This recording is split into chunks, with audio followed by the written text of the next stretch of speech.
का वो हाशमियों मुत्तलबी है, वो मेरा नबी मेरा नबी मेरा नबी है। আপনারা জানেন আল্লাহ রাব্বুল আলামিন যখন মানুষ সৃষ্টি করলেন, মানুষকে আল্লাহ রাব্বুল আলামিন মাটি দিয়ে সৃষ্টি করেছেন, এটাতে যেমন কোনো সন্দেহ নাই। আল্লাহ রাব্বুল আলামিন আবার মানুষের ভিতরে রূহে ইলাহি তথা আল্লাহর নূরও রেখেছেন। কোরআনে পাকের মধ্যে ইন্নী খালিকুম বাশারা যেমন বলেছেন, মিন সলসালিম মিন হামাইম মাসনুন, আমি দুর্গন্ধযুক্ত মাটি। আল্লাহ রাব্বুল আলামিন পবিত্র কোরআনের 7 জায়গায় মাটির 7টা অবস্থা বর্ণনা করেছেন।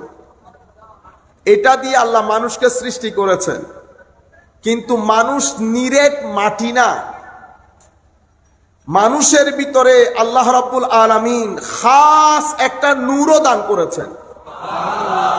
এটাকে আল্লাহ এভাবে বলেছেন, ফানাফাখতু ফীহি মির রূহি, আমি মানুষের ভিতরে আমার রূহ ফুঁকে দিয়েছি। এটা তো আপনি সহজ ভাষায় অনুবাদ করে ফেললাম, রূহ ফুঁকে দিয়েছি, কিন্তু এই রূহ জিনিসটা কি? মুফাসসিরিনে কেরাম যার যার মতো করে তাফসীর করেছেন। আমরা এতটুকুন বলতে পারি যে মানুষের ভিতরে আল্লাহ একটা নূর দান করেছেন, এবং এই নূরের মাধ্যমে এই যে আমাকে এখানে দেখছেন, আপনি নিচে বসে আছেন, হুজুর গৌসুল আজম থেকে শুরু করে আরো উপরে যান, ইমামে আজম আবু হানিফা রাদিয়াল্লাহু তাআলা আনহু, অতঃপর হুজুরের যারা পূর্ববর্তী যুগের ইমাম মারুফ কারখি, জুনেদ আল বগদাদি, দাউদ আত-তাই, সারি সাকাতি, সকলের বিষয় একটা একটা করে আপনাদের মাথায় রাখেন। আরো উপরে যান, সাহাবায়ে কেরাম পর্যন্ত, আবু বকর সিদ্দিক, ফারুক আজম, উসমানে গনি, ইমামে হাসান, ইমামে হুসাইন, আলে বাইতে রাসূল, সাহাবায়ে কেরাম। মানুষ তো সবাই কিরকম মানুষ? আপনার মতো আমার মতো আজিম। এরা এভাবে এত উপরে উঠলেন কি করে? আল্লাহ মানুষের ভিতরে এক অপরিসীম শক্তি দান করেছেন। মানুষ যদি সেই শক্তির ব্যবহার করে, তো কেউ আমিরুজ্জামান হয়, কেউ গৌসে মাইজভান্ডারি হয়, কেউ শাহে আমানত হয়, কেউ বদর শাহ হয়, কেউ মিসকিন শাহ, কেউ শাহজালাল ইয়েমেনি, আরো উপরে গেলে সব আপনাদের চোখের সামনে। কেউ খাজা মুঈনুদ্দিন, কেউ শেখ বাহাউদ্দিন, কেউ আল্লাহ হুজুর গৌসুল আজম মুহিউদ্দিন, কেউ মুঈনুদ্দিন। যারা এই শক্তি ব্যবহার করেছে, এটা কিরকম শক্তি? তো সুলাইমান আলাইহিস সালামের রাজ দরবারে, সুলাইমান আলাইহিস সালামের রাজ দরবারে উনার উম্মতের একজন বলছেন, হুজুর আপনি যদি চান, আমি এই ফিলিস্তিনে বসে বিলকিসের সিংহাসন ইয়েমেনে আমি চোখের পলক ফেলার আগে আপনার দরবারে উপস্থিত করতে পারব। এক আজিম শক্তি আল্লাহ মানুষের ভিতরে দান করেছে। আল্লাহ রাব্বুল আলামিন তখন আদমকে সিজদা করার কথা বলেছেন। এটা আপনারা জানেন, আমি যেই জিনিসগুলা জানেন সেগুলা রিপিট করে সময় নষ্ট করতে চাই না। আল্লাহ বলেছেন উসজুদু লি আদম, সবাই সিজদা করেছে, কিন্তু একজন সিজদা দেয় নাই। যেই সিজদা দেয় নাই তাকে আমরা ইবলিস বলি। কি বলি? ইবলিস, মারদুদ, রাজিম, শয়তান, কত নামে ডাকছেন না? এই ব্যক্তি ইবলিস হলো কি করে? আমরা বলি কি, আল্লাহর আদেশ অমান্য করার কারণে। আপনাদেরকে যদি এখন বলি ঠিক কিনা বলেন, আপনারা বলে উঠবেন ঠিক। আপনারা মাহফিলের মধ্যে এসে ঠিক বেঠিক এগুলা বলবেন না, এটা আপনার দায়িত্ব না। আমরা এখানে শিখতে এসেছি, কেউ পড়াবো, কেউ শিখবো। চুপ করে বসে থাকবেন, শোনার চেষ্টা করবেন, ঠিক বেঠিকের মধ্যে আসিয়েন না।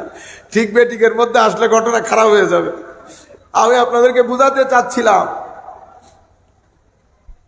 কিছু জিনিস আমি বলতেও চাচ্ছি না মাহফিলের মধ্যে, যেই কারণে আপনারা হয়তো বুঝতে পারতেছেন আমার ছাতি খালি হয়ে গেছে। আমার ছাতি ভিতরে খালি হয়ে গেছে। গতকালকে একই ঘটনা ঘটছে, আজকে একই ঘটনা।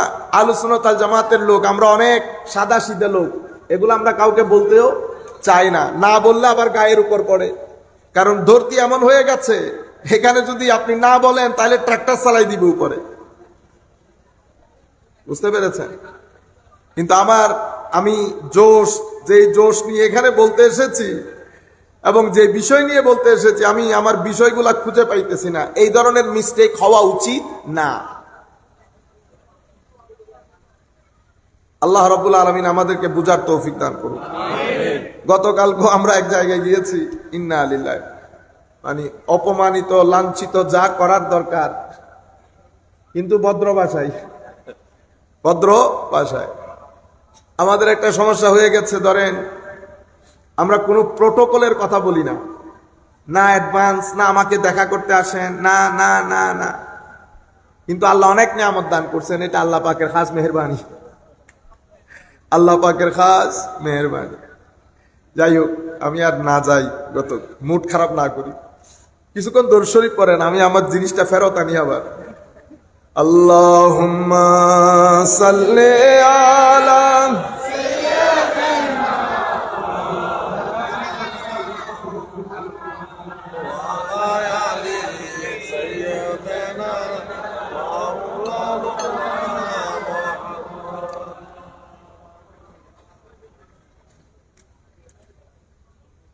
নবী, আপনি কোথায় রইলেন, আমাদেরকে ছাড়িয়া?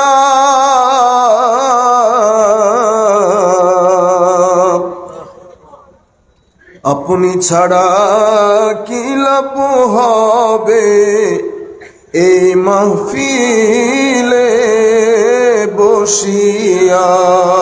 আল্লাহুম্মা সাল্লি আলা সাইয়্যিদিনা মাওলানা মুহাম্মদ ওয়া আলা আলি সাইয়্যিদিনা মাওলানা মুহাম্মদ।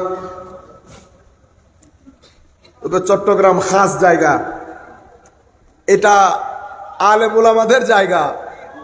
অন্য জায়গার মিস্টেক গুলা গ্রহণযোগ্য, চট্টগ্রামের মিস্টেক গ্রহণযোগ্য না। যাই হোক, তো আমি আপনাদেরকে বলতে চাচ্ছিলাম, সবাইকে উসজুদুলি আদম, সবাই সিজদা করেছে, সিজদা করার পরে নৈকট্য প্রাপ্ত ফেরেশতা হয়েছে, আল্লাহর আরো নৈকট্য প্রাপ্ত হয়েছে, কিন্তু একজন সিজদা করে নাই। যাকে আপনি জিজ্ঞেস করবেন সবাই বলবে আল্লাহর আদেশ অমান্য করেছে সেই কারণে, ঠিক না? যদি আল্লাহর আদেশ অমান্য করার কারণে ইবলিশ হইতেন, তাইলে তো বাংলাদেশের বুকে আমি সহ এখানে তার মানুষ খুঁজে পাবেন না। কোন আদেশ আছে আল্লাহর যেটা আমরা মান্য করি? মিথ্যা বলা থেকে, মানুষকে প্রতারণা করা থেকে, জুলুম করা থেকে কোন জিনিস আমরা করি না? পাঞ্জে গানা নামাজ, যেটা আমার উপর ফরজ করা হয়েছে। 17-15 কোটি মুসলমানের বাংলাদেশে আমরা কয়জন নামাজ পড়ি? সত্য কথা বলা, মানুষের সাথে প্রতারণা না করা, জুলুম না করা, হেন কোনো কাজ নাই বাংলাদেশ জমিনে আমরা করি না। না বলতে পারবেন? মাদ্রাসার মধ্যে আমরা লূত আলাইহিস সালামের কওমের কাজ মাদ্রাসায় করি না? ব্যবসা প্রতিষ্ঠানের মধ্যে আমরা মানুষকে ঠকাই না? আমরা 5 কেজি দেওয়ার নাম দিয়ে একটু করে হলেও কম দেই না? আপনি আমি থেকে শুরু করে, শিক্ষক থেকে শুরু করে প্রত্যেকটা সেক্টরে যদি যান, প্রতারিত করছি না?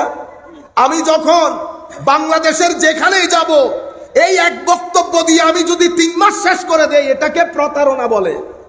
কি বলে? প্রতারণা বলে। আমি এক বক্তব্যে 3 মাস শেষ করতে পারবো না। আমি এখানে আসার আগে আমাকে বুঝতে হবে আমি কোন বিষয়ে কথা বলবো, সেই বিষয়ে আমার লেখাপড়া লাগবে। আমি যদি ঢন্ডনাইয়া চলে আসি, ইদার কা বাত উদার কা বাত, এরপরে এখান থেকে ওখান থেকে বলে শেষ করে দেয়, এটাকে প্রতারণা বলে। কি বলে? প্রতারণা। আপনি পড়াতে গেছেন, 1 ঘন্টা পড়াবেন, 4000 টাকা নিচ্ছেন সপ্তাহে 3 দিন। দরজা বন্ধ করে দিছে, আপনি কোমরের মধ্যে এমনি মোবাইল টিপা টিপা 10 মিনিট লস করেছেন। এটাকে প্রতারণা বলে। কি বলে? প্রতারণা। প্রত্যেক ব্যক্তি সিনায় হাত দিয়ে বলেন তো দেখি, আপনি আপনার জীবনে কোনো প্রতারণা নাই?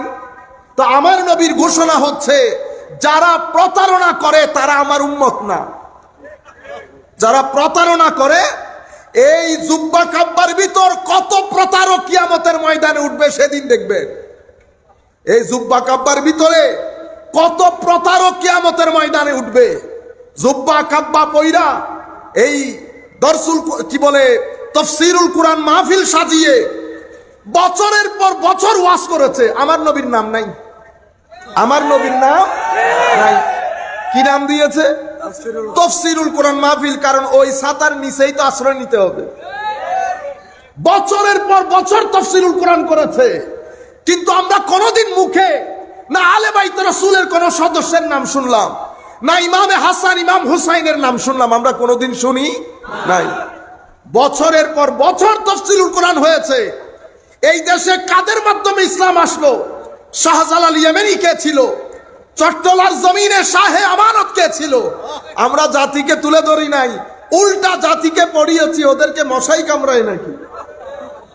এটাকে প্রতারণা বলে। কি বলে? যেই করেন, আমি করলে আমিও প্রতারণা করছি, মাইন্ড করার কিছু নাই। আমিও যদি করি আমার তো প্রতারণা। আপনারা বুঝতে পারছেন? এটা একেবারে গণহারে বাংলার আনাচে কানাচে কর কান মুসরাইতে পারবো না, উনিও তাফসীরুল কোরআন মাহফিলের মধ্যে তাফসীর করে। আর নর্থ বেঙ্গলের মধ্যে তার কোনো মাহফিল নাই, সব তাফসীরুল কোরআন। সব কি? তাফসীরুল কোরআন। ও আমারও যদি আপনি বলেন তাফসীরুল কোরআন, আমার চেহারার লগে যাবে? আপনারা বুঝতে পেরেছেন? তো আমি আমার নবী সাল্লাল্লাহু আলাইহি ওয়াসাল্লাম ইরশাদ করেছেন, প্রতারণা যেই করে সে আমার উম্মত না। আর কে আমার উম্মত না ইয়া রাসূলুল্লাহ? তো যারা বড়দেরকে সম্মান করে না, ছোটদেরকে স্নেহ করে না, মাল্লাম ইয়ারহাম সাগীরানা ওয়া ইউওয়াক্কির আও ইউআযযিম কাবীরানা ফালাইসা মিন্না আও কামা ক্বালা নবী সাল্লাল্লাহু আলাইহি ওয়াসাল্লাম। যারা বড়দের সম্মান করে না, ছোটদের স্নেহ করে না, তারা আমার উম্মত নয়। যখন বড়দেরকে সম্মান করবেন প্রফেশন অনুযায়ী না, সুইপারের সাথে এক ধরনের, রিক্সা ড্রাইভারের সাথে এক ধরনের, সমাজের গরিব মানুষের সাথে এক ধরনের ব্যবহার, এটা আমার নবী শিখিয়ে দেয় না আমাদেরকে। আমার নবী সবাইকে একভাবে সম্মান করতেন, আমাদেরকেও সেটা শিখিয়েছেন। সেটা সভ্য মানুষের ধারা, মানুষকে মানুষ হিসেবে সম্মান করা। আল্লাহর ওলিদের দরবারে আপনি কখনো পাবেন না বড়দের এক সম্মান, ছোটদের এক সম্মান। আল্লাহর ওলিদের তালিমই ছিল বড়দের কাছে না যাওয়া। বড়দের কাছে যদি যান, ওদের ইমামে গাজালি থেকে সমস্ত সুফিয়ায়ে কেরামের তালিম, বড়দের কাছ থেকে হাদিয়া নিও না। কেন? হাদিয়া নিয়ে ফেললে হক বলতে পারবা না। হাদিয়া নিয়ে ফেললে হক বলতে পারবা না। তো আমি আপনাদেরকে বুঝাতে চাচ্ছি, বড়দেরকে সম্মান না করলে আমার নবী বলছে আমার উম্মত না। তো আমার নবীকে সম্মান না করলে কি হবে? বড়দেরকে সম্মান না করলে আমার উম্মত না।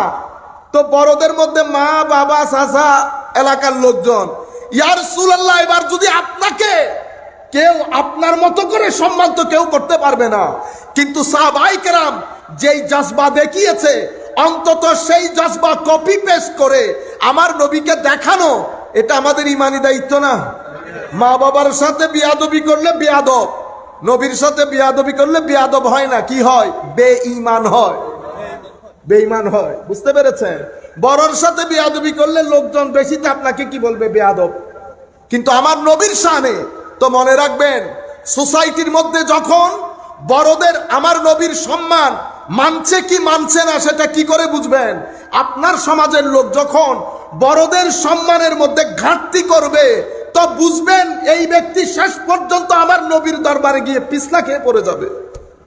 নবীর দরবারে গিয়ে পিছলা খেয়ে পড়ে যাবে। যারা বড়কে মহব্বত করতে পারে না, সম্মান করতে পারে না, সেই ব্যক্তি আমার নবীর দরবারে ইজ্জত দেখাইতে পারবে না। পুরা ইসলামিক শিক্ষা কয়েকটা মহব্বতের উপর নির্ভরশীল। পুরা ইসলামিক শিক্ষা নবীর মহব্বত, আলে বাইত রাসূলের মহব্বত, সাহাবায়ে কেরামের মহব্বত, আউলিয়ায়ে কেরামের মহব্বত, মা বাবার মহব্বত, বড়দের মহব্বত, এই কয়েকটা মহব্বতের উপর পুরা ইসলামিক শিক্ষা ব্যবস্থা, ইসলামের তালিমাত এই কয়েকটা মহব্বতের উপর নির্ভর।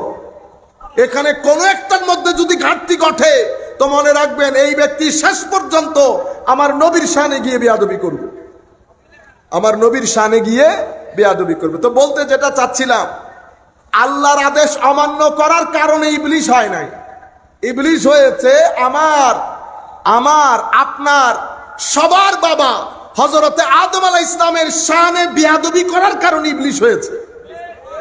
বুঝতে পেরেছেন? আবার বলি, আল্লাহর আদেশ অমান্য করার কারণে না। যদি আল্লাহর আদেশ অমান্য করার কারণে ইবলিশ হয় তো আমরা সবাই ওই লাইনে হাঁটবো।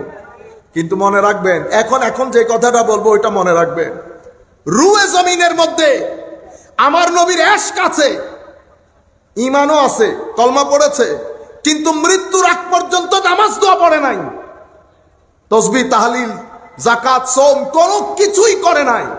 কিন্তু এলাকার লোকজন জানতো, কলমা পড়েছে, আমার নবীর মহব্বত ছিল। আপনি সেই ব্যক্তিকে ডেফিনেটলি জাহান্নামী বলতে পারবেন না। শরীয়তের দৃষ্টিতে আমার আল্লাহর ইচ্ছে করলে তাকে জান্নাত দিবে, আমার আল্লাহর ইচ্ছে করলে তাকে জাহান্নাম দিবে। সে যদি জাহান্নামে যায়ও, সে জাহান্নামে কিছুদিন থাকার পরে আবার জান্নাতে ফেরত আসবে। কিসের বলে? ঈমান এবং আমার নবীর ইশক মহব্বতের বলে। আরেক ব্যক্তি সারা জিন্দেগি নামাজ পড়েছে, কিন্তু আমার নবীর শানে বিয়াদবি করত, গুস্তাখি করত। এই ব্যক্তির ব্যাপারে সমস্ত নামাজ দোয়া পড়ার পরেও ইসলামী শরীয়তের হুকুম হচ্ছে গুস্তাখে রাসূল হিসেবে সে জাহান্নামে যাবে। গুস্তাখে রাসূল হিসেবে সেই ব্যক্তি জাহান্নামে যাবে। আমি আপনাদেরকে বলতে চাচ্ছি, সবাই সিজদা করলো, কিরে ভাই, কিরে বেটা, সমস্যা কি? সিজদা করলি না কেন? আমি বললাম তোরে সিজদা করার জন্য। লা আসজুদু লিবাশার, আমি কোনো মানুষকে সিজদা করি না, আমি কোনো মানুষকে সিজদা করি না। কেন? কারণ আমি আগুন দিয়ে সৃষ্টি করেছেন, আগুন ঊর্ধ্বমুখী। আর যাকে সিজদা করতে বলছেন দেখছেন নি, মাটি মাটি, মানুষ মাটি, এখান থেকে বের হইতে পারতেছে না। এটা বেয়াদবির আলামত, এটা বেয়াদবির আলামত। মাটি দিয়ে সৃষ্টি করেছে, মাটি নিম্নমুখী, আমি আগুন হয়ে মাটিকে সিজদা করতে পারি না। লম্বা কথা, আমি আর ওখানে সময় নষ্ট না করি। তুই বের হয়ে যায় এখান থেকে। সে তো বের হয়ে যাচ্ছে, সে আল্লাহর দরবারে আরজি দিল। কার দরবারে? আল্লাহর দরবারে। তাইলে শয়তানের তৌহিদের মধ্যে কোনো ঝামেলা নাই, শয়তানের ইবলিশের তৌহিদের মধ্যে কোনো ঝামেলা। আল্লাহ এক, তৌহিদ মানে কি? আল্লাহ এক, অদ্বিতীয়, শুরু নাই শেষ নাই, সময় স্থান কাল সবকিছু থেকে পূত পবিত্র, সবকিছু করার ক্ষমতা রাখে, সবার স্রষ্টা। আল্লাহর কোনো মা বাবা নাই, স্ত্রী পুত্র নাই, আল্লাহ কারো মতো নয়, এক, একক, অদ্বিতীয়। এই আকীদাগুলোর মধ্যে ইবলিশের কোনো ঘাটতি নাই। তবু আপনি ইবলিশ বলতেছেন, তো মনে রাখেন, লা ইলাহা ইল্লাল্লাহ এটা তিন আকীদার যে কোনো একটা হইতে পারে। হয় আকীদায়ে ওয়াহদাত, অথবা ওয়াহদানিয়ত, অথবা তাওহীদ।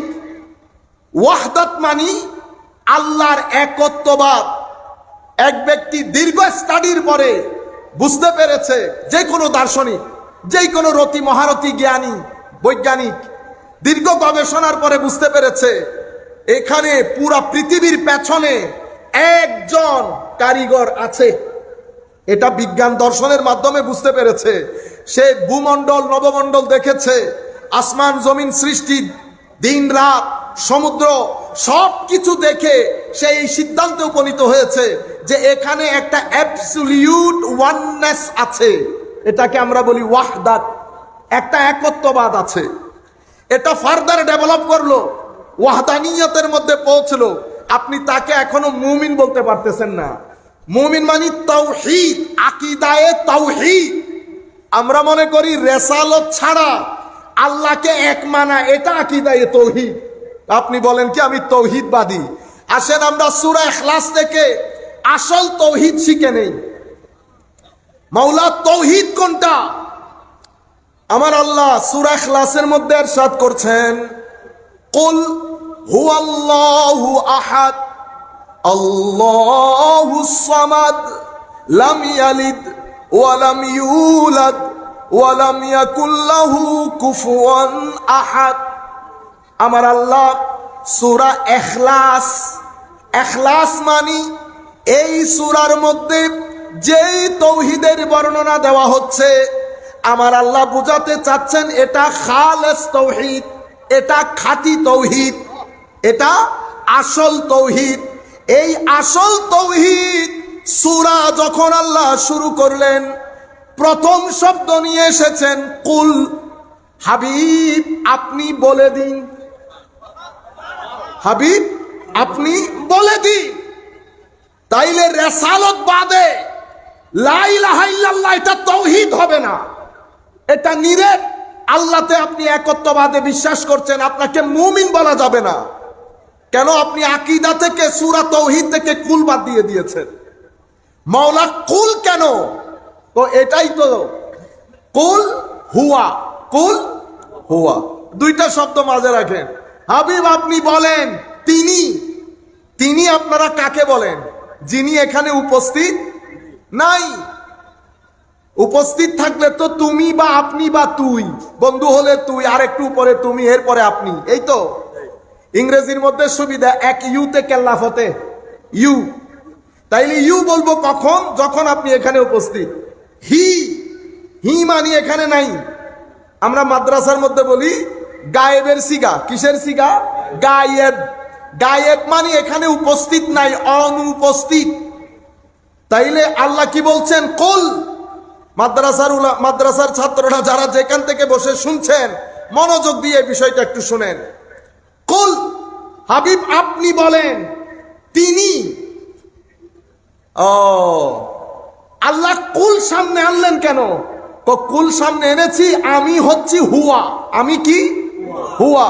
হুয়াকে তিনি, তিনিকে যাকে দেখা যায় না, ছোঁয়া যায় না, ধরা যায় না, বোঝা যায় না, নাই তো এখানে, আমি কেমনে বলবো? অন্ধকার, চোখ বন্ধ করলে অন্ধকার। কিন্তু আল্লাহ বলছেন হুয়াকে অনুকরণ করতে, আল্লাহ বলছে হুয়ার কথা শুনতে। তো হুয়া তো এখানে নাই, অনুকরণও কেমনে করব, কথাও কেমনে শুনবো? আমার আল্লাহ কি করলেন? হুয়া বুইল্লা যা, হুয়ার উপর দিয়ে তুই কুলের কাছে চলে যা। কোথায় চলে যাবেন? কুল। কেন মাওলা? আমি তো হুয়া, লাইসা কামিসলিহি শাই, আমার কোনো মিছিল নাই। মিছিল নাই মানে আমার কোন দিক থেকে আকৃতি, প্রকৃতি, গঠন, ধরন, কোন দিক থেকে আমার কেউ কোনো মত নাই। কারণ আমি তো কারো মাধ্যমে সৃষ্ট না। আমি তখনও ছিলাম যখন কোনো তখন ছিল না, এখনো আছি। আগে যেমন ছিলাম, আগে কেমন ছিলেন? যখন কোনো কেমন, তখন যখন ছিল না। এখন কেমন আছেন? আগে যেমন ছিলাম। আজিব দৌড়ান দানা, কোন দিকে যাবেন?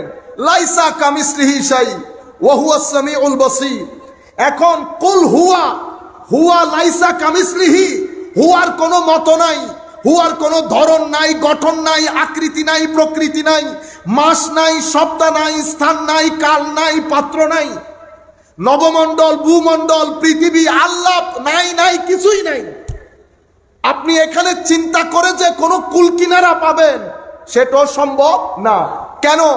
কারণ যখন কোনো কখন ছিল না, যখন কোনো কোথায় ছিল না। কেউ কেউ বলে না আল্লাহ কোথায় আছে? তো আমার আল্লাহ তখন থেকে আছে যখন কোনো কখনো ছিল না, কোথায়ও ছিল না। কোথায় জায়গার সাথে, কখন সময়ের সাথে। তখন তো কোনো সময়ও ছিল না, জায়গাও ছিল না। তো মৌলা কেমন ছিলেন? এখন যেমন আছি। মৌলা এখন কেমন আছেন? আগে যেমন ছিলাম। আপনি ওখানে কোনো হিসাব মিলাইতে পারবেন না। তো আপনাকে পেতে হলে, আপনাকে অনুকরণ করতে হলে, মৌলা আমি কি করব? তুমি কিছুই করতে পারবা না। তোমার কাছে সাহারা শুধু কুল। শুধু কি? কুল। হাবিব আপনি বলেন কেন মাওলা? কারণ হুয়ার কোন লাইসা কামিসলিহি কোন মিছিল নাই, কুলের কিন্তু মিছিল আছে। কুল ইন্নামা আনা বাশারুম মিসলুকুম, কুলের কি আছে? মিছিল আছে। কুল তোমাদের মতো।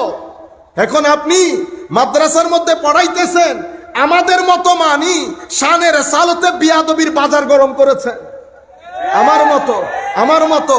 ও ভাই, আমার মতো বলেছে তৌহিদ বাঁচানোর জন্য, শানের সালতে বিয়াদবির বাজার গরম করার জন্য না। মিসলুকুম বলা হয়েছে কি কারণে? তৌহিদ বলেন না, তৌহিদ বাঁচানোর জন্য, তৌহিদকে বাঁচানোর জন্য। মিসলুকুমের বন্দুক আমার নবীর দিকে তাক করার জন্য না। মিসলুকুমের বন্দুক আমার নবীর দিকে তাক করে ফেল ফেল করে তাকিয়ে থাকবে, উনি নিজেও জানেন না ওনার কি। ইন্না লিল্লাহি ওয়া ইন্না ইলাইহি রাজিউন। নবীর মকামে মাহমুদ, নবীর ইন্না তোয়াইনা কাল কাউসার, নবীর ইরফা রাসাক, নবী খতিব, নবী আপনাকে আশার বাণী শোনাচ্ছে। কুল কায়নাতের নবী রসুল গিয়ে আমার নবীর দরবারে আমার আল্লাহ আমার নবীকে বলছেন, ইয়া রাসূলুল্লাহ, আদম থেকে ঈসা পর্যন্ত তাদের যেই সাক্ষী তাদের উম্মতের ব্যাপারে, আমি তো তাদের সাক্ষী গ্রহণ করব না যতক্ষণ পর্যন্ত সমস্ত নবী রাসূলের ওই সাক্ষীর উপরে মুহাম্মাদি মোহর না পড়ে আমি গ্রহণই করব না। আল্লাহু আকবার, ইয়া রাসূলুল্লাহ।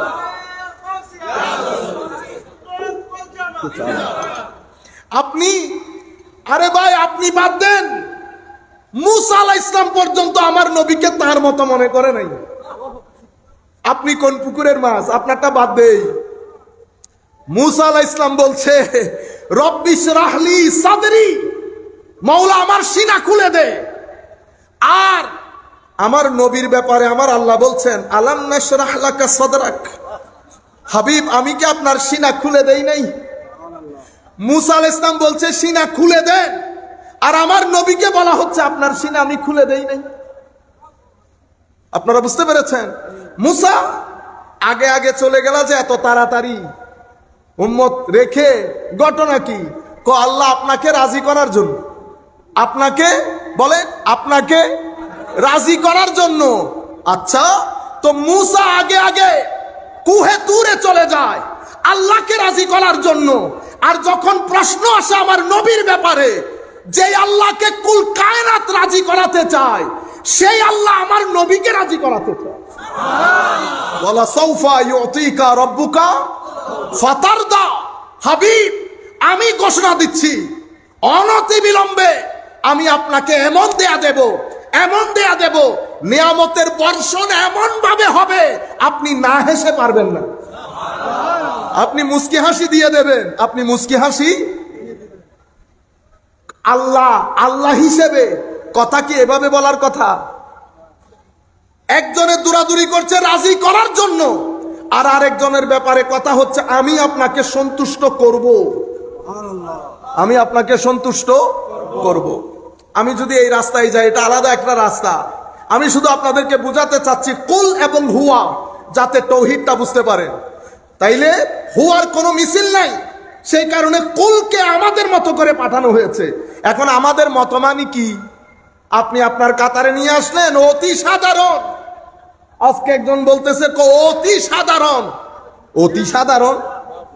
ইন্না লিল্লাহি ওয়া ইন্না, আমি জানি না উম্মতের ঈমান শেষ পর্যন্ত কোথায় দিয়ে দাঁড় করায় এই সমস্ত এই যে জুব্বা কুব্বা পরনেওয়ালা বান্দা। গাজারি পরা যাবে না, না না না না, গাজারি পরলে ঈমান চলে যাবে। আচ্ছা, জালালউদ্দিন রুমি পড়া যাবে না, না না না, জালালউদ্দিন রুমি পড়লে ঈমান চলে যাবে। আচ্ছা, আল্লাহর ওলিদের কোনো দরকার আছে না? ওদের কি অবদান? ও বা, কি আজীব একটা মাহৌল। মানে এটা এমন একটা স্টেজ হয়ে গেছে এখানে। এই যে আমি কথাগুলো বলছি, কোনো পরীক্ষা দিতে হয়েছে? কোনো পরীক্ষা দিতে হয়েছে? বস নামের তো টাইটেল আপনারাই লাগাই দেন, বুঝছেন না? যার যা মন চায় এমন এমন টাইটেল লাগান, টাইটেল যারা লাগাইছেন সে পর্যন্ত লজ্জায় পড়ে যায়, বেকুব বলে কি। আর যাদেরকে আসল টাইটেল লাগানোর কথা, তারা বেচারা এখানে মুখ বন্ধ করে বসে থাকে। মানে এমন এমন জমানা এসে গেছে, বড় বড় আলেমরা চোখ বন্ধ করে নিচের দিকে তাকাই থাকে, কারণ ওনারা তো জানে আমার এলমের হাল কি। ওনারা মনে মনে হাসে, বেকুব, পড়তে দিলে 2 লাইন 4 জবর দিয়ে পড়তে পারবি না, হয়ে গেলি উম্মতের বহুত বড় কান্নারি। এটা জালালউদ্দিন রুমি বলেছেন কিয়ামতের আলামত, আলেমদের মাথার উপরে জাহেলরা বসে বসে আঙ্গুর খাবে।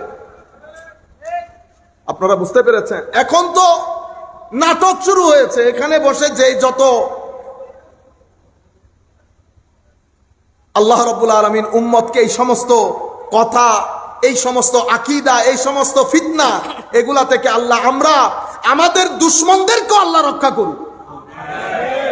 আমি আপনাদেরকে একটা কথা বলে যাই, এই কথা যদি আমি আপনাদের কানে পৌঁছাইতে পারি তো আমি মনে করব আমার সারা জীবনের সার্থকতা। আপনি যেই হন, মনে রাখবেন একটা দামান কখনো ছাড়বেন না।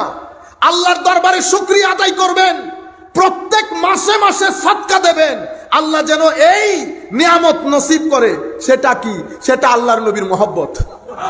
আল্লাহর নবীর মহব্বত যদি এটা থাকে তো মনে করবেন আসমানের নিচে আপনি সবচেয়ে বড় সৌভাগ্যবান।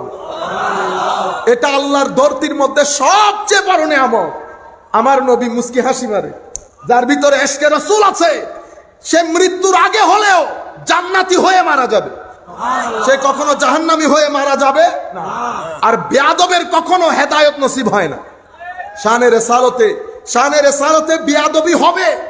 আপনি অনিরাপত্তায় কখন পড়ে যাবেন? যখন আল্লাহর ওলিদের নিসবত আস্তে আস্তে বাদ দেবেন। আল্লাহর ওলিদের নিসবত থেকে যদি আপনি ফেরত আসেন তো মনে করবেন আপনি আপনার ঈমানকে রক্ষা করতে পারবেন না। এগুলা হচ্ছে শিল্ডের মতো, এগুলা আপনার ঈমানকে রক্ষা করে, রক্ষা কবচ। যাই হোক, কুল হাবিব আপনি বলেন, তাইলে আমার আল্লাহ, মনে রাখবেন এখন আমাদের মধ্যপ্রাচ্য থেকে শিখে এসে উম্মতের মধ্যে, মুসলমানদের মধ্যে নতুন আকীদা শিখানো হচ্ছে। কি আকীদা? আল্লাহ আসমানে আছে, আল্লাহ জমিনে আছে, আল্লাহ এই আল্লাহর শরীর আছে, আল্লাহ সুফাই বসে। নাউজুবিল্লাহ বলেন। বুঝতে পেরেছেন? আমি আলেমদেরকে বলছি, আপনারা যারা যেখান থেকে বসে শুনছেন, আপনারা হয়তো বুঝবেন না, সাধারণ, আমি এটা উলামায়ে কেরামের জন্য বলছি। ইবনে তাইমিয়ার সাথে আমাদের সমস্যা, আমাদের বলতে বাংলাদেশের আহলে সুন্নাত ওয়াল জামাত না, আমি আকীদার ছাত্র। আমার অন্য কোনো কিছু না বুঝলেও আকীদা বুঝে আসে, যতটুকুন বুঝে আসে। আমি আপনাদেরকে বলছি, ইবনে তাইমিয়ার সাথে উলামায়ে আহলে সুন্নাত সেই যুগ থেকে এই যুগ পর্যন্ত 1300-1200 বছর ইবনে তাইমিয়ার সাথে আহলুস সুন্নাহ ওয়াল জামাতের সাথে যেটা মত পার্থক্য, সেটা শরীয়তের কোনো ফুরুই বিষয় না, এক্সট্রা বিষয় না, আনইম্পর্টেন্ট, লেস ইম্পর্টেন্ট, ইনসিগনিফিকেন্ট বিষয় না, আকীদার মূল বিষয়ে। ইবনে তাইমিয়া আল্লাহ সম্পর্কে শরীরবাদী আকীদায় বিশ্বাসী। কি বাদী? শরীরবাদী। ইবনে তাইমিয়া মনে করে আমি যেমন এখানে বসেছি, আল্লাহ আরশের মধ্যে এভাবে বসে, আল্লাহ আরশের মধ্যে এভাবে বসে। আর ইবনে তাইমিয়াকে আরো ব্যাখ্যা করেছে ওনার পরবর্তী ছাত্র ইবনে জাওজি এবং সৌদি আরবের আমাদের শেখ ইবনে বাস এবং উসাইমিন। ওনারা তো যেতে যেতে হাত পর্যন্ত গেছে, এই হাত পর্যন্ত। আমাদের এটাকে বলে শরীরবাদী আকীদা। এটার সাথে আহলুস সুন্নাহ ওয়াল জামাত উম্মতের মেইন স্ট্রিম, এদের শুরু থেকে আজকের দিন পর্যন্ত সমস্যা রয়েছে, এই সমস্যা থাকবে, কারণ এটা উম্মতের আকীদা না। শরীরবাদী আকীদা মেইনলি এসেছে ইহুদিদের কাছ থেকে। কাদের কাছ থেকে? ইহুদিদের। তারাই আল্লাহর দরবারে মুসা আলাইহিস সালামের কাছে এসে বলেছেন, আমরা আল্লাহতে বিশ্বাস করব, আরিনাল্লাহ জাহরাতান, স্পষ্টভাবে আল্লাহকে দেখলে। আমরা আল্লাহকে যদি 2 চোখে স্পষ্টভাবে না দেখি বিশ্বাস করব না। আমি এমনিতে মেইন কথাগুলো আপনারা বুঝবেন না, কিন্তু আমি অনেক ধরনের শ্রোতা, সবকিছু মাথায় রেখে বলতেছি। তাহলে আমাদের সাথে আমরা যখন আমাদের বলছি, তো বাংলাদেশ, ইন্ডিয়া, পাকিস্তান না, কুল কায়নাতের আহলুস সুন্নাহ ওয়াল জামাত যারা আজকের দিন পর্যন্ত সংখ্যায় 80% উপরে, তাদের সাথে ইবনে তাইমিয়ার মূল সম্পর্ক। ইবনে তাইমিয়াকে আমরা বলি হাসবি, অর্থাৎ শরীরবাদী আকীদায় বিশ্বাসী। উলামায়ে আহলে সুন্নাত শরীরবাদী আকীদায় বিশ্বাসী না। কেউ যদি আল্লাহকে আমার মতো বলে, সে ইমানের গণ্ডি থেকে খারিজ হয়ে যাবে। কিন্তু কেউ যদি বলে আল্লাহর ধরন আছে, তবে কিরকম সেটা আমরা জানি না, এই কিরকম আমরা জানি না এটার কারণে তাকফীর হয় না, কিন্তু কি হয়, পথভ্রষ্টতা হয়। এই জন্য আমাদের আহলে সুন্নাহ ওয়াল জামাতের আকীদায় আমরা বলি তানজিহ। তানজিহ মানে সাদৃশ্যপূর্ণ হয় এমন প্রত্যেক কিছু থেকে আল্লাহ পুত পবিত্র। যাই হোক, তো আমার নবীকে পাঠিয়েছেন মিসলুকুম করে, এখন মিসলুকুম আপনি করে নিয়ে এসে আপনার মতো করে মিসলুকুম সাজিয়েছেন। আমার নবীকে যখন জিজ্ঞেস করেছেন, মুসলিম শরীফের রিওয়ায়াত, আমার নবী বলে নাই আইয়ুকুম মিসলি, তোমাদের মধ্যে আমার মতে কে আছো, ইন্নী লাস্তু মিসলাকুম, আমি তোমাদের মতো নই, ইন্নী লাস্তু কাহাই আতিকুম, আমার ইন্টেরিয়র ডিজাইনও তোমাদের মতো নয়। আপনারা বুঝতে পেরেছেন? সম্মানিত উপস্থিতি, এই কারণে কুলকে পাঠানো হয়েছে। কুল এসে আমাদেরকে আল্লাহর পরিচয় দিয়েছে। সেই কারণে কুল যিনি, আল্লাহ পাহাড় আপনার আয়াত, কহায় আয়াত, সমুদ্র আপনার নিদর্শন আয়াত, জি আয়াত, নবমণ্ডল ভূমণ্ডল দিন রাতের পরিবর্তন আয়াত আয়াত। আল্লাহ এগুলা একটাও কি বুরহান? কোন বুরহান না, এগুলো আয়াত। আয়াত আর বুরহানের মধ্যে ফারাক কি? আয়াত ও নিদর্শন, বুরহান হচ্ছে কোনো কিছু বুঝার জন্য যত ধরনের দলিল আছে সর্বোৎকৃষ্ট দলিলকে বলা হয় বুরহান। এটাকে আরবিতে আমরা বলি আউকাদুল আদিল্লা। মাওলা আপনাকে ধারণ করার জন্য, বুঝার জন্য কোন জিনিস আসমানের নিচে আমি কাকে বলবো বুরহান?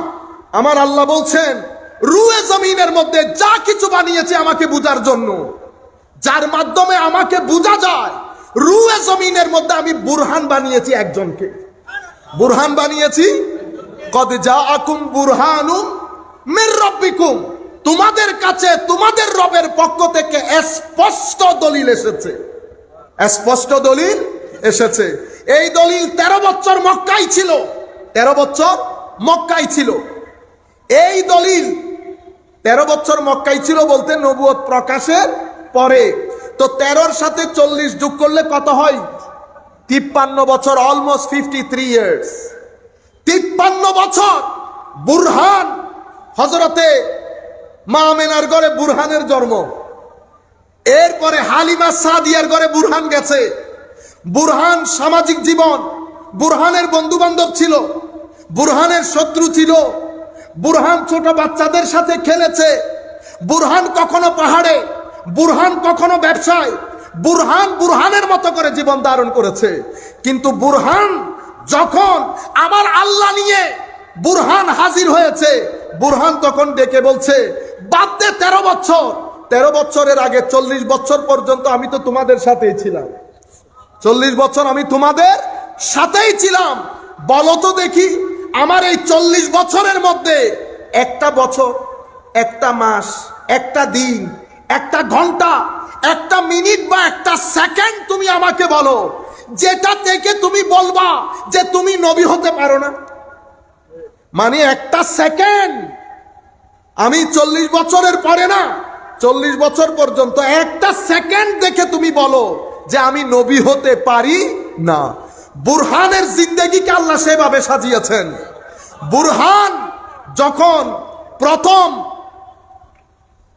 হিজরতের মধ্যে নাজ্জাশীর কাছে পাঠালেন, নাজ্জাশী হযরতে আবু সুফিয়ান তখন ইসলাম গ্রহণ করে নাই। আবু সুফিয়ানের নেতৃত্বেও সেদিন মক্কার কুরাইশদের একটা ডেলিগেশন গেছে। নাজ্জাশী হযরতে আবু সুফিয়ানকে ডেকে ঘরের মধ্যে ঢুকে বলতেছে, আবু সুফিয়ান বলো তো দেখি মুহাম্মদের চরিত্র কেমন সাল্লাল্লাহু আলাইহি ওয়াসাল্লাম। আবু সুফিয়ান বলতেছেন, পরবর্তীতে ইসলাম কবুল করেছে রাদিয়াল্লাহু আনহু ওয়া আরদা, নাজ্জাশী মুহাম্মদের সাথে আমাদের যে মত পার্থক্য সেটা আরেক জায়গায়, কিন্তু তুমি যদি ব্যক্তি মুহাম্মদকে ধরো সাল্লাল্লাহু আলাইহি ওয়াসাল্লাম, তো এই ব্যক্তি মুহাম্মদের মতো কেউ আমি আমার জীবনে, আমার চোখ কখনো দেখে নাই। আপনি বুঝতে পেরেছেন? তো সেই বুরহান যেটাকে আপনি মিসলুকুম মিসলুকুম করে ডোল বইটাচ্ছেন, সেই মিসলুকুমকে আল্লাহ বুরহান বানিয়েছেন। কেমন বুরহান? তো এই বুরহানের পরে কেউ যদি ঈমান আনয়ন না করে তাইলে সিধা জাহান্নাম, সিধা জাহান্নাম। আর কোনো ইফ বাট গ্রহণ করা হবে না। কারণ কি, পাহাড় দেখে যদি তুমি অস্বীকার করতে, আমি তোমাকে অস্বীকারকারী বলতাম না, আমি তোমাকে কাফের বলতাম না। সমুদ্র দেখার পর অস্বীকার করেছে, কাফের বলি নাই। কিন্তু বুরহান যখন এসেছে, মাওলা বুরহানকে, বুরহান এমন এক ব্যক্তির নাম যার আসার পর থেকে যাওয়ার 1 সেকেন্ড পর্যন্ত সমস্ত জিন্দেগিকে আমি আল্লাহ নিজে নিজে সাজিয়ে নাম দিয়েছি মুহাম্মদ সাল্লাল্লাহু আলাইহি ওয়াসাল্লাম।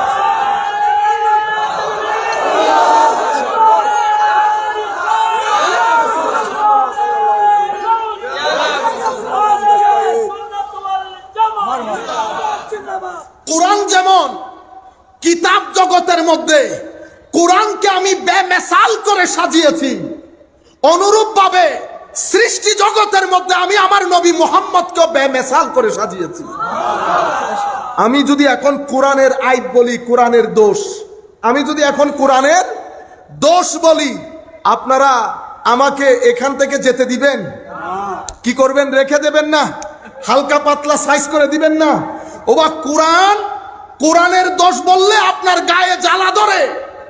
আর এই কোরআন যেই নবীর উপর নাজিল হয়েছে, সেই নবীর শানে আপনি বিয়াদবি করে এখনো শাইখুল হাদিস রয়ে গেছে। এখনো কি রয়ে গেলেন? শাইখুল হাদিস।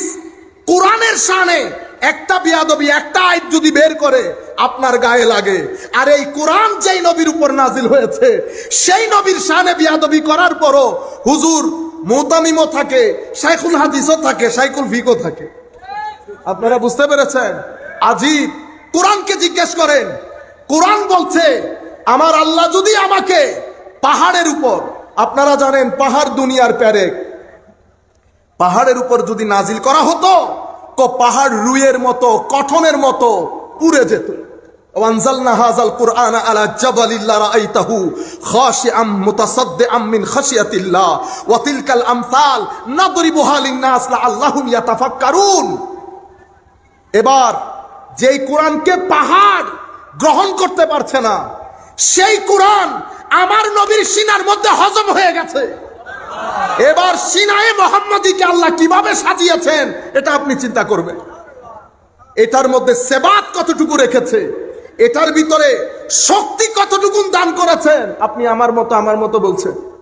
সম্মানিত উপস্থিতি, আমি যে জিনিসের দিকে আপনাদের দৃষ্টি নিবদ্ধ করতে চাচ্ছি, আসল তাওহীদ লিল্লাহে তাকবীর বলে আপনি আর নাই। মানুষের তো হায়াও লাগে। কোরআনের আয়াত বলেন না, কোন আয়াতের মধ্যে আল্লাহ রসুলকে বাদ দিয়েছেন? যেখানে এতাআতের কথা এসেছে, মহব্বতের কথা এসেছে, আল্লাহ আমার নবীর কথা বলেন নাই। যার কথা বলছেন এটা জাহের, এটা জাহের। আল্লাহ আমার নবীকে, আমার নবী মাজহার, আমার নবী কি মাজহার। আপনি জাহেরের জুহুর, জাহেরের জুহুর আপনি যদি বুঝতে চান তো জাহেরের জুহুর যার মধ্যে অথবা যার মাধ্যমে বিকশিত হয় এটাকে মাজহার বলে। কি বলে? মাজহার। আপনি যদি আমার আল্লাহর আলহামদুলিল্লাহ রব্বিল আলামিন বুঝতে চান, মাওলা আমি চাই আপনি আলামিনের রব, এটা কিভাবে? তো মাজহারকে, মাজহার মুহাম্মদুর রাসূলুল্লাহ, রুবুবিয়্যতে খুদাবন্দি, রহমানিয়তে খুদাবন্দি এবং মালিকিয়তে খুদাবন্দি, আপনি সব কিছু যদি বুঝতে চান তো যার মাধ্যমে অথবা যার মধ্যে বিকশিত হয়েছে উনি আমার আল্লাহর মাজহার নবী মুহাম্মদুর রাসূলুল্লাহ সাল্লাল্লাহু আলাইহি ওয়াসাল্লাম। হাবিব, পাথর আপনি মারেন নাই, পাথর আমি মেরেছি, পাথর আমি মেরেছি। ওমা আল্লাহ, পাথর তো নবী মেরেছে, কয়টা তো মাজহার, মূল মেরেছি তো আমি। কেন? তো কারণ ওয়ামা ইয়ান্তিকু আনিল হাওয়া, মাজহার ইচ্ছে করলে জবান নাড়াইতে পারে না যতক্ষণ আমি নাড়া না দেই। আপনারা বুঝতে পেরেছেন? তো ইনি হচ্ছেন বুরহান। যেহেতু বুরহান, কেউ মেনেছে কেউ মানে নাই। আমার আল্লাহ বলছে হয়ে গেছে। বুরহান পাঠানোর পরেও যদি কেউ না মানে তো বদরের প্রান্তরে আসতে বলো, আমি বদরের প্রান্তরকে ছোটখাটো একটা কিয়ামত বানাবো। সেই কিয়ামতের মধ্যে দুনিয়া দেখবে আমার নবীর শানে বেয়াদবি করলে ঘটনা কি হয়। এমনিতে আপনি অস্বীকার করছেন, করেন, কোনো অসুবিধা নেই। কুল ইয়া আইয়ুহাল কাফিরুন লা আ'বুদু মা তা'বুদুন। কাফের, মানতে ইচ্ছে করছে না, না মানো, তোমারটা তুমি, আমারটা আমি, কিন্তু বেয়াদবি করিও। বেয়াদবি করলে কি হয়? তাব্বাত ইয়াদা আবি লাহাব হয়। বেয়াদবের জন্য দেখছেন কিভাবে বলেছে, তাব্বাত ইয়াদা আবি লাহাব মা আগনা আনহু মালহু ওয়া মা কাসাব। এই আবু লাহাব, সে আমার নবীর শানে বেয়াদবি করত, আমার নবীকে কষ্ট দিত, আমার নবীকে নিয়ে উপহাস করত। আমার আল্লাহ কবরের ইন্তজার করে নাই, দুনিয়ার মধ্যে তার আযাব শুরু করে দিয়েছে। সে প্লেগে মারা গেছে, মারা যাওয়ার পরে কেউ তার কাছে যায় না। এত টাকা, এত পয়সা, এত আওলা, কেউ কাছে যায় না। 3 দিন পর্যন্ত ঘরে পড়ে আছে। হে দুনিয়া, আসমানের নিচে জমিনের উপরে আমার আল্লাহর শানে বেয়াদবি হয়েছে। আল্লাহ কখনো তাব্বাত ইয়াদা নাজিল করে নাই, কিন্তু শানে রিসালাতে বেয়াদবি হওয়ার পরে আল্লাহ দুনিয়ার জমিনে কিয়ামত বর্পা করে দিয়েছে। আবু লাহাবের ঘরের মধ্যে কিয়ামতের ট্রায়াল চলেছে, কিয়ামতের ট্রায়াল চলেছে। এবার কবর হাসর কি হবে সেটা দুনিয়া দেখবে। দুনিয়া দেখছে আবু লাহাব ঘরের মধ্যে পড়ে আছে। কোরআন নাজিল হয়েছে, মা আগনা আনহু মালুহু ওয়া মা কাসাব। আবু লাহাব শানে রিসালাতে বেয়াদবি হয়ে গেছে। মনে রাখিস, তোর মাল, দৌলত, সন্তান, সন্ততি কোনো কাজে আসবে না। সে মারা গেছে, তার শরীরে পছন্দ রয়েছে, কেউ তার কাছে যায় না। গোলামদেরকে ডেকে টাকা পয়সা দিয়ে কোনো রকম ম্যানেজ করে তাকে কোথায় নেওয়া হয়েছে? এক জায়গায় গিয়ে কোনো রকম গর্ত করে পুঁতে ফেলা হয়েছে। এটা দুনিয়ার মিনি কিয়ামত। মাঝে মধ্যে আল্লাহ এই ঘটনা ঘটিয়েছেন শানে রিসালাতকে তুলে ধরার জন্য, শানে রিসালাতকে তুলে ধরার জন্য। সম্মানিত উপস্থিতি, সৃষ্টির শুরু থেকে আজকের দিন পর্যন্ত আমার নবী সাল্লাল্লাহু আলাইহি ওয়াসাল্লামের সময়কাল থেকে আজকের দিন পর্যন্ত মুসলিম উম্মতের মধ্যে মেইনলি ধারা 2টা। কয়টা ধারা? 2টা। আপনারা মনোযোগ আছে তো? সম্মানিত উপস্থিতি, আমরা একবার জোরে নারায়ে তাকবীর দেই। নারায়ে তাকবীর। এতটুকুনের মধ্যে শেষ হয়ে যাবে? রিসালাত আসবে না? কেন আসবে? কারণ সূরা তাওহীদের মধ্যে আল্লাহ রিসালাত দিয়ে শুরু করেছে। তাহলে আমাদের স্লোগান কি হবে তাকবীরের পরে? নারায়ে রিসালাত, নারায়ে হায়দারি, নারায়ে গাউসিয়া। সম্মানিত উপস্থিতি, আল্লাহুম্মা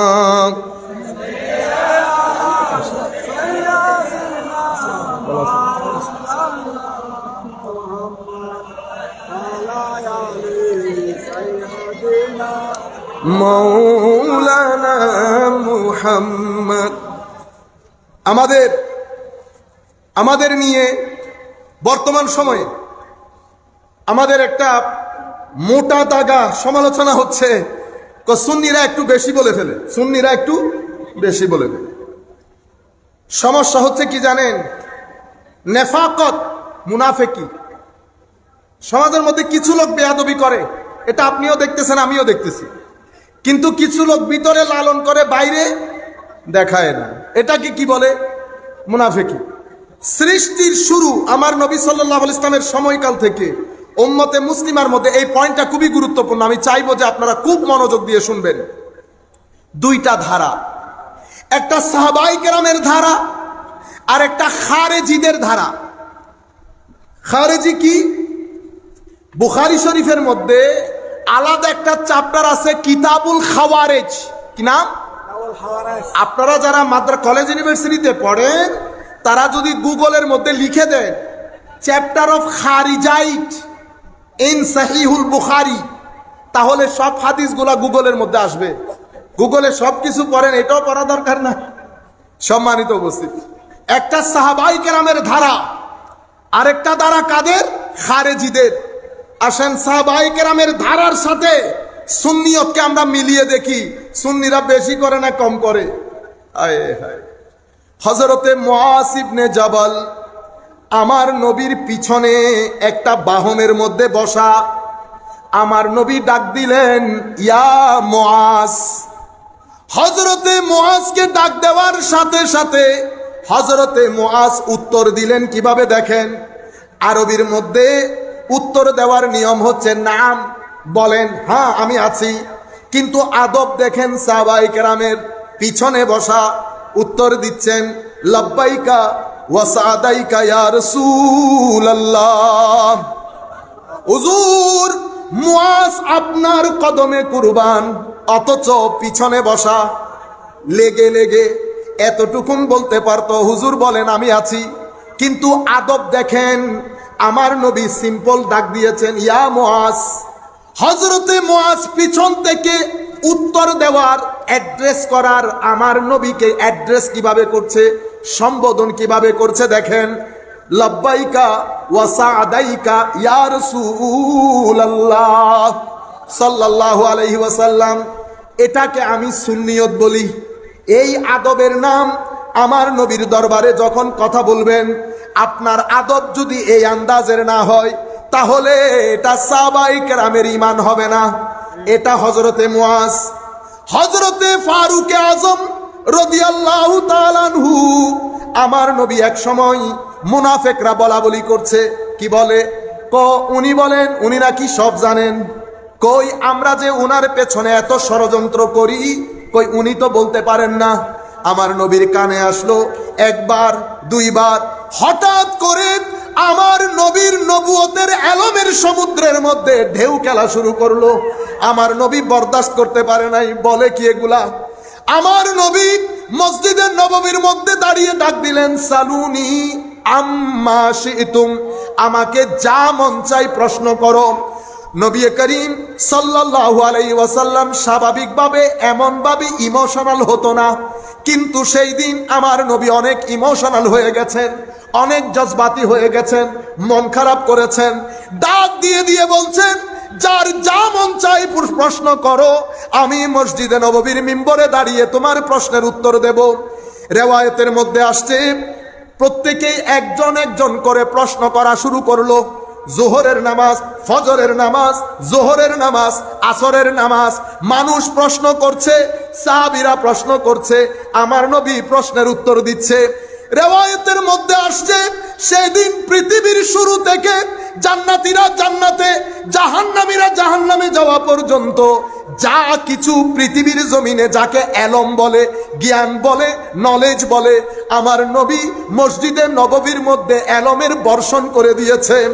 আমার নবীর জজবাতি হালত দেখে ফারুক আযম হাঁটু গেড়ে আমার নবীর দরবারে বসে বলছে, বিআবি আনতা ওয়া উম্মি ইয়া রাসূলুল্লাহ। হুজুর, কোনো কিছুর প্রশ্ন প্রয়োজন নাই, কোনো প্রশ্নের উত্তরের প্রয়োজন নাই। হুজুর ফারুক বলছি, ফারুকের মা বাবা আপনার কদমে কুরবান, ফারুকের মা বাবা আপনার কদমে কুরবান। হুজুর ফারুক বলছি, আপনি হক, আপনার আল্লাহ হক, আপনার কিতাব হক, আপনার দিন হক, আপনার শরীয়ত হক, কোনো প্রশ্নের উত্তরের দরকার নাই। হুজুর একটু ঠান্ডা হয়ে যান। বিআবি আনতা ওয়া উম্মি ইয়া রাসূলুল্লাহ। যারা আমার নবীর শানে কথা বলার সময় যা মন চাই বলেন, আমাদের সাথে, আমার সাথে আপনার কোনো শত্রুতা নাই। আপনি যেই হন, আপনার ভিতরে আজকে রাসূল থাকলে আপনার জুতা আমার মাথার উপর, কিন্তু আপনি যেই হন, যত বড় লাটের ছেলে হন, আমার নবীর শানে রত্তি বরাবর বেয়াদবি করবেন, 2 মুহূর্তের মধ্যে জুতা বানিয়ে ছেড়ে দেব। 2 মুহূর্তের মধ্যে জুতা বানিয়ে ছেড়ে দেব। আমার নবীর শান এটা বড় সেনসিটিভ জায়গা। ছেলে হোক, মেয়ে হোক, মা হোক, বাবা হোক, যেই হোক, আমার নবীর শানে বেয়াদবি হবে, সমস্ত সম্পর্ক আমরা 2 সেকেন্ডের মধ্যে তালাক দিয়ে দেব। বুঝতে পেরেছেন আপনারা? এই ঈমান আমার আল্লাহ শিখিয়েছেন আমাদেরকে। যতক্ষণ পর্যন্ত আমরা আমাদের পরিবার, আমাদের মা বাবা, আত্মীয় স্বজন, সম্পদ, ঘর বাড়ি সব কিছু থেকে আমার নবীকে মহব্বত বেশি না করব, মুমিন হইতে পারবো না। আমি আপনাদেরকে সাহাবায়ে কেরামের রেওয়াজ বুঝাচ্ছি। এটা ফারুক আযম, কথা বলার ধরন দেখেন। আমার মা বাবা আপনার কদমে কুরবান। আমার ভাইয়েরা, বিদায় হজ্জের ভাষণে আমার নবী ভাষণ দিচ্ছেন, আরাফার ময়দানে। আরাফা তো আর আমেরিকাই না, আরাফা কোথায় আমরা সবাই জানি। হঠাৎ করে আমার নবী বলছে, হে আমার সাহাবায়ে কেরাম, তোমরা জানোনি আজকে কোন দিন? সবাই জানে, তারিখ জানে, মাস জানে, জায়গা জানে। লক্ষাধিক সাহাবী একজন আরেকজনের দিকে তাকিয়ে আছে। ফ্রন্ট ক্লাসের মধ্যে আমার নবীর খলিফারা বসা, আশারায়ে মুবাশশারা বসা, জলিলুল কদর সাহাবী বসা, আবু মুসা আশআরী বসা, হুযায়ফা ইবনুল ইয়ামান বসা, আব্দুল্লাহ ইবনে মাসউদ বসা, আব্দুল্লাহ ইবনে ওমর বসা, হযরতে সিদ্দিকে আকবর বসা, ফারুকে আজম বসা, উসমানে গনি বসা, আসাদুল্লাহ বসা, আশারায়ে মুবাশশারা বসা। সবাই চুপচাপ। জবাব কি ছিল জানেন? আমার নবী বলছে, জানোনি আজকে কোন দিন, কোন মাস, কোন জায়গা? সবাই জানার পরও জবাব দিয়েছে, আল্লাহু ওয়া রাসূলুহু আ'লামু। আল্লাহ এবং আল্লাহর রসুল ভালো জানেন। আমরা এগুলাকে সুন্নিয়ত বলি। আমি বলেন দেখি, সুন্নিয়ত এর বাইরে সুন্নিয়তের কোনো কথা আছে কিনা? আশেপাশে যারা শুনছেন বুকে হাত দিয়ে বলেন, এই জজবাতি ইমানের এশকের এই কথা আপনারা আপনাদের উস্তাদের মুখ থেকে শুনেছেন কিনা?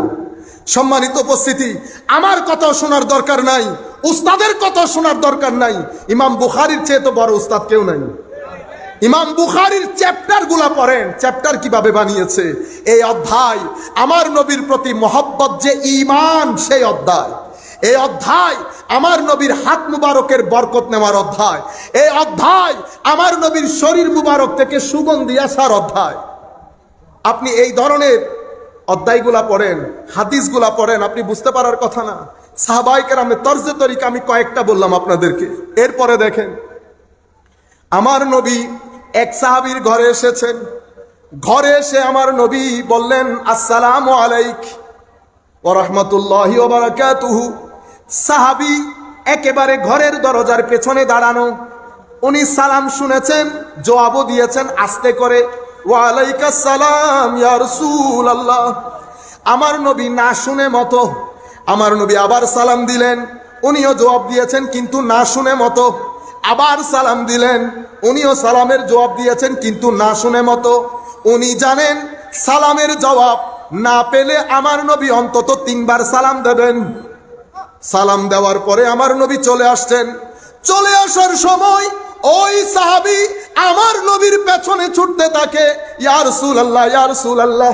আমার নবী পিছন ফিরে দেখে, তুমি সালামের জবাব শুনো, সালাম শুনো নাই, সালামের জবাব দাও নাই। হুজুর সালাম শুনেছি, সালামের জবাবও দিয়েছি। আমি তো শুনি নাই, হুজুর শোনার জন্য তো দিও নাই। কেন?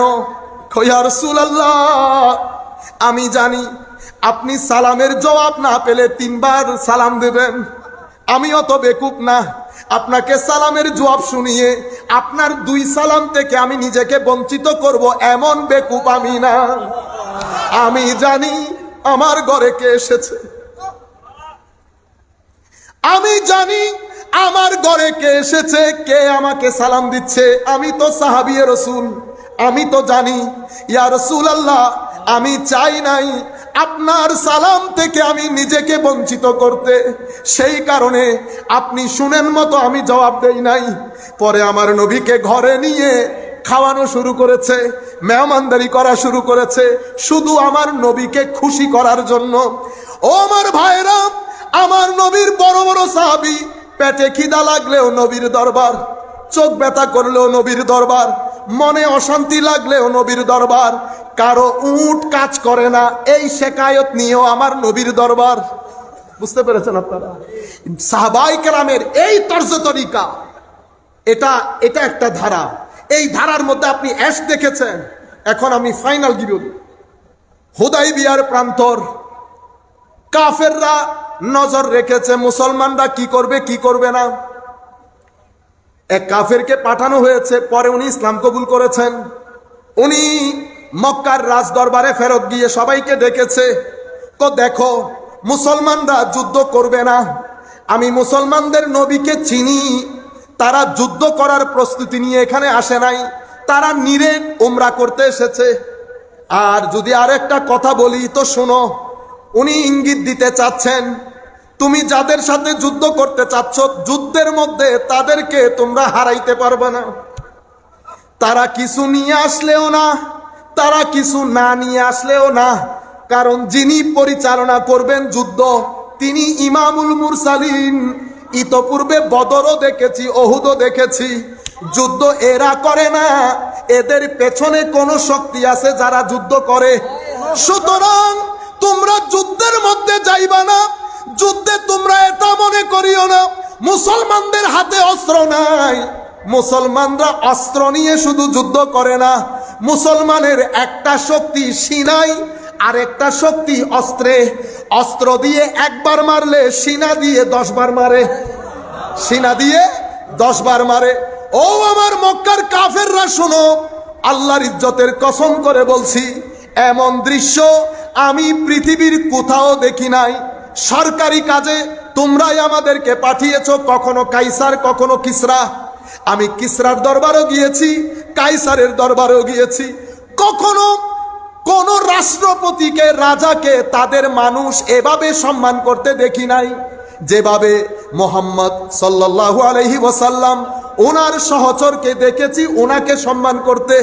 ওনার ভাষা দেখেন, ওয়াল্লাহি মা রাআইতু আহাদান ইউআজ্জিমুহু আসহাবুহু মা ইউআজ্জিমু আসহাবু মুহাম্মাদিন মুহাম্মাদা সাল্লাল্লাহু আলাইহি ওয়াসাল্লাম। আল্লাহর ইজ্জতের কসম, আমি কখনো কোন রাজা মহারাজাকে তাদের মানুষকে এভাবে সম্মান করতে দেখি নাই যেভাবে সাহাবীদেরকে দেখেছি মুহাম্মদ সাল্লাল্লাহু আলাইহি ওয়াসাল্লামকে সম্মান করতে। তখন তারা হতচকিত হয়ে, কিং কর্তব্য বিমূঢ় হয়ে, পাজলড হয়ে তারা জিজ্ঞেস করেছে, কি এমন দেখেছেন? বলেছে, আমি দেখেছি মুহাম্মদ সাল্লাল্লাহু আলাইহি ওয়াসাল্লাম যখন থুতু নিক্ষেপ করে। কি নিক্ষেপ? থুতু। আমি ওই নবীর সাহাবীদেরকে দেখেছি হাত দিয়ে থুতু নিয়ে কেউ মুখে লাগাচ্ছে, কেউ বুকে লাগাচ্ছে। বুকে হাত দিয়ে বলেন, যারা যেখান থেকে বসে আমাদেরকে শুনছেন, আমার নবীর এই এশক মোহাব্বতের কথা 1400 বছর পরে এসে উম্মতকে কারা শোনায়? বলেন দেখি, কারা শোনায়? সুন্নি মাহফিল বাদে আমাকে আপনি যতই গালি দেন, আমাকে আপনি যতই বেদাতি বলেন, কোনো পরোয়া নাই।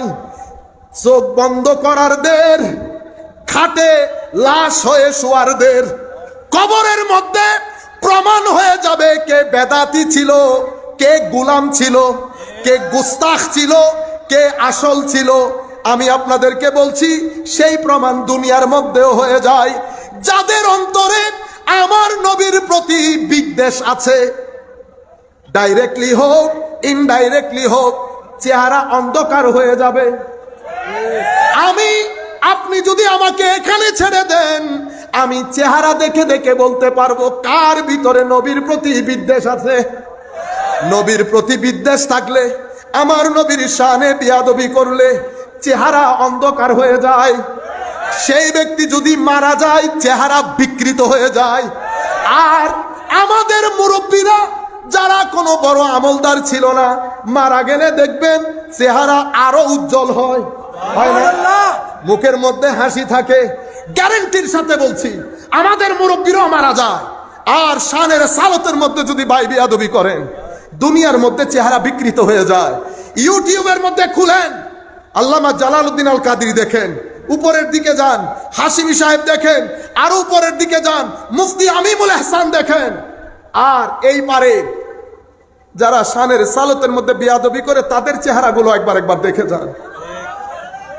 কারণ চেহারাকে বলা হয় index of soul. This is the mirror of your soul. Whatever you have in your inside, whatever you keep in your heart, with regard to the Holy Prophet sallallahu alaihi wasallam, your face will represent that reality. If you have darkness in your heart, your face will be dark. If you have light in your heart, your face will be light. Your face will be enlightened. এখান থেকে Shin Shin করে নূর বের হবে। হুজুর গৌসুল আজম আব্দুল কাদের জিলানী 17-18 বছরের যুবক, ডাকাত দল দেখছে না, হুজুর সত্য কথা বলার কারণে ডাকাত ইসলাম তওবা পড়ছে। ওমা, এটা কি বললেন? ওনার জীবনে কি উনি প্রথম সত্য কথা বলছেন, আগে সত্য কথা বলেন নাই? এটা সত্য, ওইটাও ঠিক। ঘটনা সত্য কথার মধ্যে না, ঘটনা হচ্ছে সিনায়ে গৌসুল আজমের কারণে। আল্লাহর ওলি তো চোখ বন্ধ করলে দেখেন তো হুজুর গৌসুল আজম কেমন ছিলেন, চেহারা কেমন ছিল। মাইজভান্ডার দরবারের আওলাদ দেখলে পরিচয় করাই দিতে হবে উনি আওলাদ। হুজুর আল্লামা তাহের শাহ হুজুরকে পরিচয় করাই দিতে হয় ইনি আওলাদ। আপনি যদি এখানে লাখ কোটি মানুষের মধ্যে বসে থাকে, আপনাকে যদি বলি যে আপনি যদি জিগান তাহের শাহ হুজুর কোনজন, আমি যদি বলি এখানে সবচেয়ে নুরানি চেহারা যার উনি তাহের শাহ হুজুর, আপনি খুঁজে আপনি নিজেই বুঝতে পারবেন। আপনি যদি বলেন মাইজভান্ডার দরবার শরীফের আওলাদকে, আমি যদি বলি এখানে সবচেয়ে গর্জিয়াস চেহারা যার, এ মাইজভান্ডার দরবারের আওলাদ। আপনাকে পরিচয় করাই দিতে হবে, পরিচয় করাইতে হবে না। তো হুজুর গৌসুল আজমের চেহারা নাকি আমার নবীর মতো ছিল, কালার ছিল উজ্জ্বল শ্যামলা। 14 তারিখের চাঁদ পড়লে চাঁদ পর্যন্ত কি হয়ে যেত, পিছনে সরে যেত হুজুর গৌসুল আজমের চেহারার চমকানিতে। তো ডাকাত যখন দেখছে, এ তো দূর থেকে দেখছে, ও মাশাআল্লাহ অসম্ভব সুন্দর চেহারা, সে আর পাশে যায় নাই, সে দূর থেকে জিজ্ঞেস করতেছে কিছু আসেনি। হুজুর আল্লাহর ওলিরা যখন কথা বলেন, একে তো চেহারার গ্লু, দ্বিতীয়ত প্রেস্টিজ, তৃতীয়ত পার্সোনালিটি, চতুর্থত চেহারার গ্লু, সবকিছু মিলে সিনার মধ্যে তো নূরে ইলাহির বারিশ চলে। আপনি ইচ্ছে করলেও কাছে যেতে পারবেন, দূর থেকে বলতেছে আসেনি কিছু, আসেনি কিছু বলে সে দৌড় দিছে তার সর্দারের কাছে। সর্দার কি বলছে, সর্দার কি বলছে এটা কোনো কিতাবে আসে নাই, কিন্তু আপনি কিছু কনটেক্সট দেখে টেক্সট বুঝতে পারেন, মানে সিচুয়েশন দেখে বুঝতে পারেন যে এখানে আলোচ্য বিষয় কি হতে পারে। পিটার হাস যদি আমাদের এই এখানে কি বলে জাতীয় পার্টির কোন নেতার কাছে আসে এই সময়, তো আপনি আমাকে বলতে হবে ওনার সাবজেক্ট ম্যাটার কি ছিল, তো আমি বুঝতে পারবো উনি কি নিয়ে আলোচনা করবেন, ঠিক আছে নি? তো কনটেক্সট দেখে টেক্সট বোঝা যায়। এই ভদ্রলোক গিয়ে বলতেছে হুজুর শব্দ হয়েছে কিন্তু একটা দারুণ চেহারার যুবক, হুজুর চেহারার দিকে তাকানো যাচ্ছে না, নিঃসংক চিত্তে বলা যায় বড় মুত্তাকি পরহেজগার, কোন আল্লাহর ওলি হবে, পরেছেও সাদা, মাথায়ও সাদা, দাড়ি কালো, চেহারার মধ্যে খাস চমক ধমক। হুজুর একটু আসেন, সবাই দল বেঁধে আসতেছে, ডাকাত দল বেঁধে আসতেছে। এসে হুজুর গৌসুল আজম চেহারার দিকে তাকিয়েছে।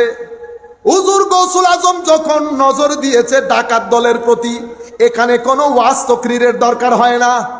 আল্লাহর ওলি আর আলেম পারাক হচ্ছে, আলেমকে অনেক করতে হয়, আল্লাহর ওলিদেরকে এত, এটাকে বলে কলকলাতুল লিসান। এটাও হুজুর গৌসুল আজম বলেছেন, কি বলে বকবক করা।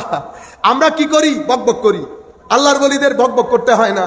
সিনার মধ্যে এত তাসির থাকে, বলে না নিগাহে বলি মে ये তাসির দেখা, তো আল্লাহর ওলিদের নেগার মধ্যে এত প্রভাব, হাজার গুনাহগারকে 100 বছরের রাস্তা 1 সেকেন্ডের মধ্যে অতিবাহিত করিয়ে দেয়। ডাকাত দল যতই গৌসুল আজমের কাছে আসছে, যেই সিনার ফ্রিকোয়েন্সির মধ্যে এসেছে, ওয়াইফাই এর মধ্যে 1 দাগ 2 দাগ 3 দাগ থাকে না, হায় হায়, প্রথমে 1 দাগ, আরো কাছে আসতেছে 2 দাগ, আরো কাছে আসতেছে 3 দাগ হয়ে যাওয়ার পরে এখানে বলতে হয়েছে তওবা করো, বলতে হয় না, হুজুর আমাদেরকে তওবা পড়ান, হুজুর আপনার এত আমানতদারি, অথচ আমি আমার আল্লাহর আমানতদারি রক্ষা করতে পারি নাই, হুজুর আপনার আমাদেরকে তওবা পড়ে আপনার গোলামদের কাতারে নাম লিখান। মাত্র 18 বছরের যুবক, এটা সৌবতের তাসির। কিসের তাসির? সৌবতের তাসির। মনে রাখবেন আমার নবী আমাদেরকে কোনো জায়গায় অন্ধকারের মধ্যে রেখে যায় নাই। আমার নবী সবকিছু 14 তারিখের চাঁদের মতো করে গেছে, সূর্যের মতো আলোকিত করেছে। ইয়া রাসূলুল্লাহ কোন ওয়াজের মধ্যে আমি বসবো? আমার নবী বলছেন যেই বক্তার চেহারার মধ্যে তাকালে আল্লাহর ভয় তোমার ভিতরে জাগ্রত হয়, যেই বক্তার জবানের কথা শুনলে ইলম ও হিকমতের বারিশ বয়ে যায়, যেই বক্তার আমল দেখলে তুমি জুহদ, তাকওয়া, ওয়ারা, আল্লাহ ভীতি এগুলার নিরেট একটা নমুনা দেখতে পাও, মনে করবা তুমি ভালো লোকের সুহবতের মধ্যে আছো। আমার নবী বলেছেন চেহারা দেখলে আল্লাহ নজরে আসে। কেন? নূর দিয়েছেন আল্লাহ, এটা আল্লাহর নূর। এটা কার নূর? আল্লাহর নূর। তো আল্লাহ জাহের হচ্ছে কার মাধ্যমে? আয়না কোনটা? তো এটা মুমিনের চেহারার আয়না, এটা মাজহার। আল্লাহ জুহুর, আল্লাহ বিকশিত হচ্ছেন, প্রকাশিত হচ্ছেন কার মাধ্যমে? মুমিনের চেহারার মাধ্যমে। বুঝতে পেরেছেন? এটাই কারণে মাজহার, এটাই কারণে মাজহার। এটা কিভাবে হয়? কোন ব্যক্তি যখন ওই তাওহীদ লা ইলাহা ইল্লাল্লাহ মুখে বলে, এই কথা তার চোখও বলে, কানও বলে, নাকও বলে, তার ভিতরও বলে, তার রূহ বলে, কলব বলে, নফস বলে, তার সামগ্রিক জীবনের মধ্যে যখন আল্লাহ বাদে আর কোনো কিছু থাকে না, তাকে তৌহিদি জনতা বলে। হুজুর গৌসুল আজম ওনার এক বন্ধুকে বলছে, বড় তৌহিদ তৌহিদ করছো, আসো দেখি তৌহিদ পরীক্ষা করি, কার তৌহিদ ভারী বেশি। হুজুর সেটা কিভাবে সম্ভব? তুমি একটা অস্ত্র নাও, আমি কোনো অস্ত্র নিব না, তুমি বলো এই এলাকার মধ্যে সবচেয়ে ভীতিকর জায়গা কোনটা, সেই জায়গায় যাব। তুমি হাতে অস্ত্র রেখে যদি ভীত হও, সন্ত্রস্ত হও, তোমার ভিতরে যদি ভীতি আসে, ভয় আসে, বুঝতে হবে তৌহিদের নূর তোমার ভিতরে আসে নাই। কেন? যার ভিতরে তৌহিদ আছে সে আল্লাহ বাদে আর কাউকে ভয় পায় না। লা খাউফুন আলাইহিম ওয়ালা হুম ইয়াহজানুন। আল্লাহ বাদে না কাউকে পরোয়া করে, না কোনো কিছু চলে যাওয়ার কারণে দুঃখ করে। আল্লাহ বাদে তাদের জীবনে আর কোনো কিছুই থাকে না। হযরতে বায়েজিদ বলছেন, আমি আমার আল্লাহকে স্বপ্ন দেখলাম। হায় হায়, আল্লাহর দরবারে আমরা দোয়া করি, আল্লাহ ওই স্বপ্ন না, কিছু ফুয়ুজাত আপনি আমাদের প্রদান করেন। আল্লাহ রে, আমরাও তো বান্দা, আমরা মানি আমরা গুনাহগার, কোনো সন্দেহ নাই। দুনিয়ার ধোঁকায়, নফসের ধোঁকায়, শয়তানের ধোঁকায় লুবে পড়ে যায় মওলা। কিন্তু আপনাকে বড় মহব্বত করি, আপনাকে ভয় করি। আল্লাহ যদি গুনাহ না থাকতো, যদি আপনি সন্তুষ্ট থাকতেন, তো যখন উঠাবেন হাসি মুখে চলে যাব। আল্লাহ এই মুহূর্তেও যদি আপনি রাজি হয়ে যান, আপনি যদি তুলে নিতে চান, আমাদের কোনো ভয় নাই, আমাদের কোনো পেরেশানিও নাই। ভয় করি শুধু গুনার কারণে। কিসের কারণে? গুনার কারণে। হযরতে বায়েজিদকে বললেন, বায়েজিদ তুমি আমার দরবারে কি চাও? চাও কোনো কিছু আমার দরবারে, বলো তুমি কি চাও। হযরত বায়েজিদ আল্লাহর দরবারে চাচ্ছেন, আল্লাহুম্মা ইন্নী উরিদু, আল্লাহ উরিদু ইল্লা মা তুরিদু। দেখছেন? আল্লাহ আমি শুধু আপনার দরবারে এটাই চাই, আমার ভিতরে আপনি ছাড়া আর কোনো কিছুর যেন চাহিদা না থাকে। আপনি ছাড়া আমার কাছে আর কোনো কিছুর যেন চাহিদা না থাকে। সেই জন্য আল্লাহর ওয়ালিদের দরবারে একটা জিনিস দেখবেন, ইনারা কখনো টাকা পকেটে রাখে না। 5 টাকা হোক, 500 টাকা হোক, আসার সাথে সাথে মানুষকে দিয়ে দেয়। হুজুর গৌসুল আজম 40 দিরহাম নিয়ে বাগদাদে পৌঁছার সাথে সাথে এই টাকাগুলো গরিবদের মাঝে বিতরণ করে দেয়। গাছের পাতা খেয়েছে আমার গৌসুল আজম, জঙ্গলে জঙ্গলে ঘুরেছে। 1-2 বছর নয়, প্রায় 20 থেকে 30 বছর পর্যন্ত রাত দিন এক করে দিয়েছে আল্লাহকে রাজি করার জন্য। আমরা বড় বড় কারামতের কথা বলি, হুজুর গৌসুল আজমের মুজাহাদার কথা কেউ বলি না। আপনি যদি পড়েন, আপনি না কেঁদে পারবেন না। হুজুর গৌসুল আজমের দরবারে স্যালুট করা ছাড়া পারবেন না। এমন মুজাহাদা, এমন ইস্তেকামত, এমন তাওয়াক্কুল, এমন খৌফ, এমন খশিয়ত, এমন ইখলাস, এমন আখলাক, এমন সবর, এমন ওয়ারা, এমন রেদা, এমন ভদ্রতা যেটা আমার নবীর ছিল।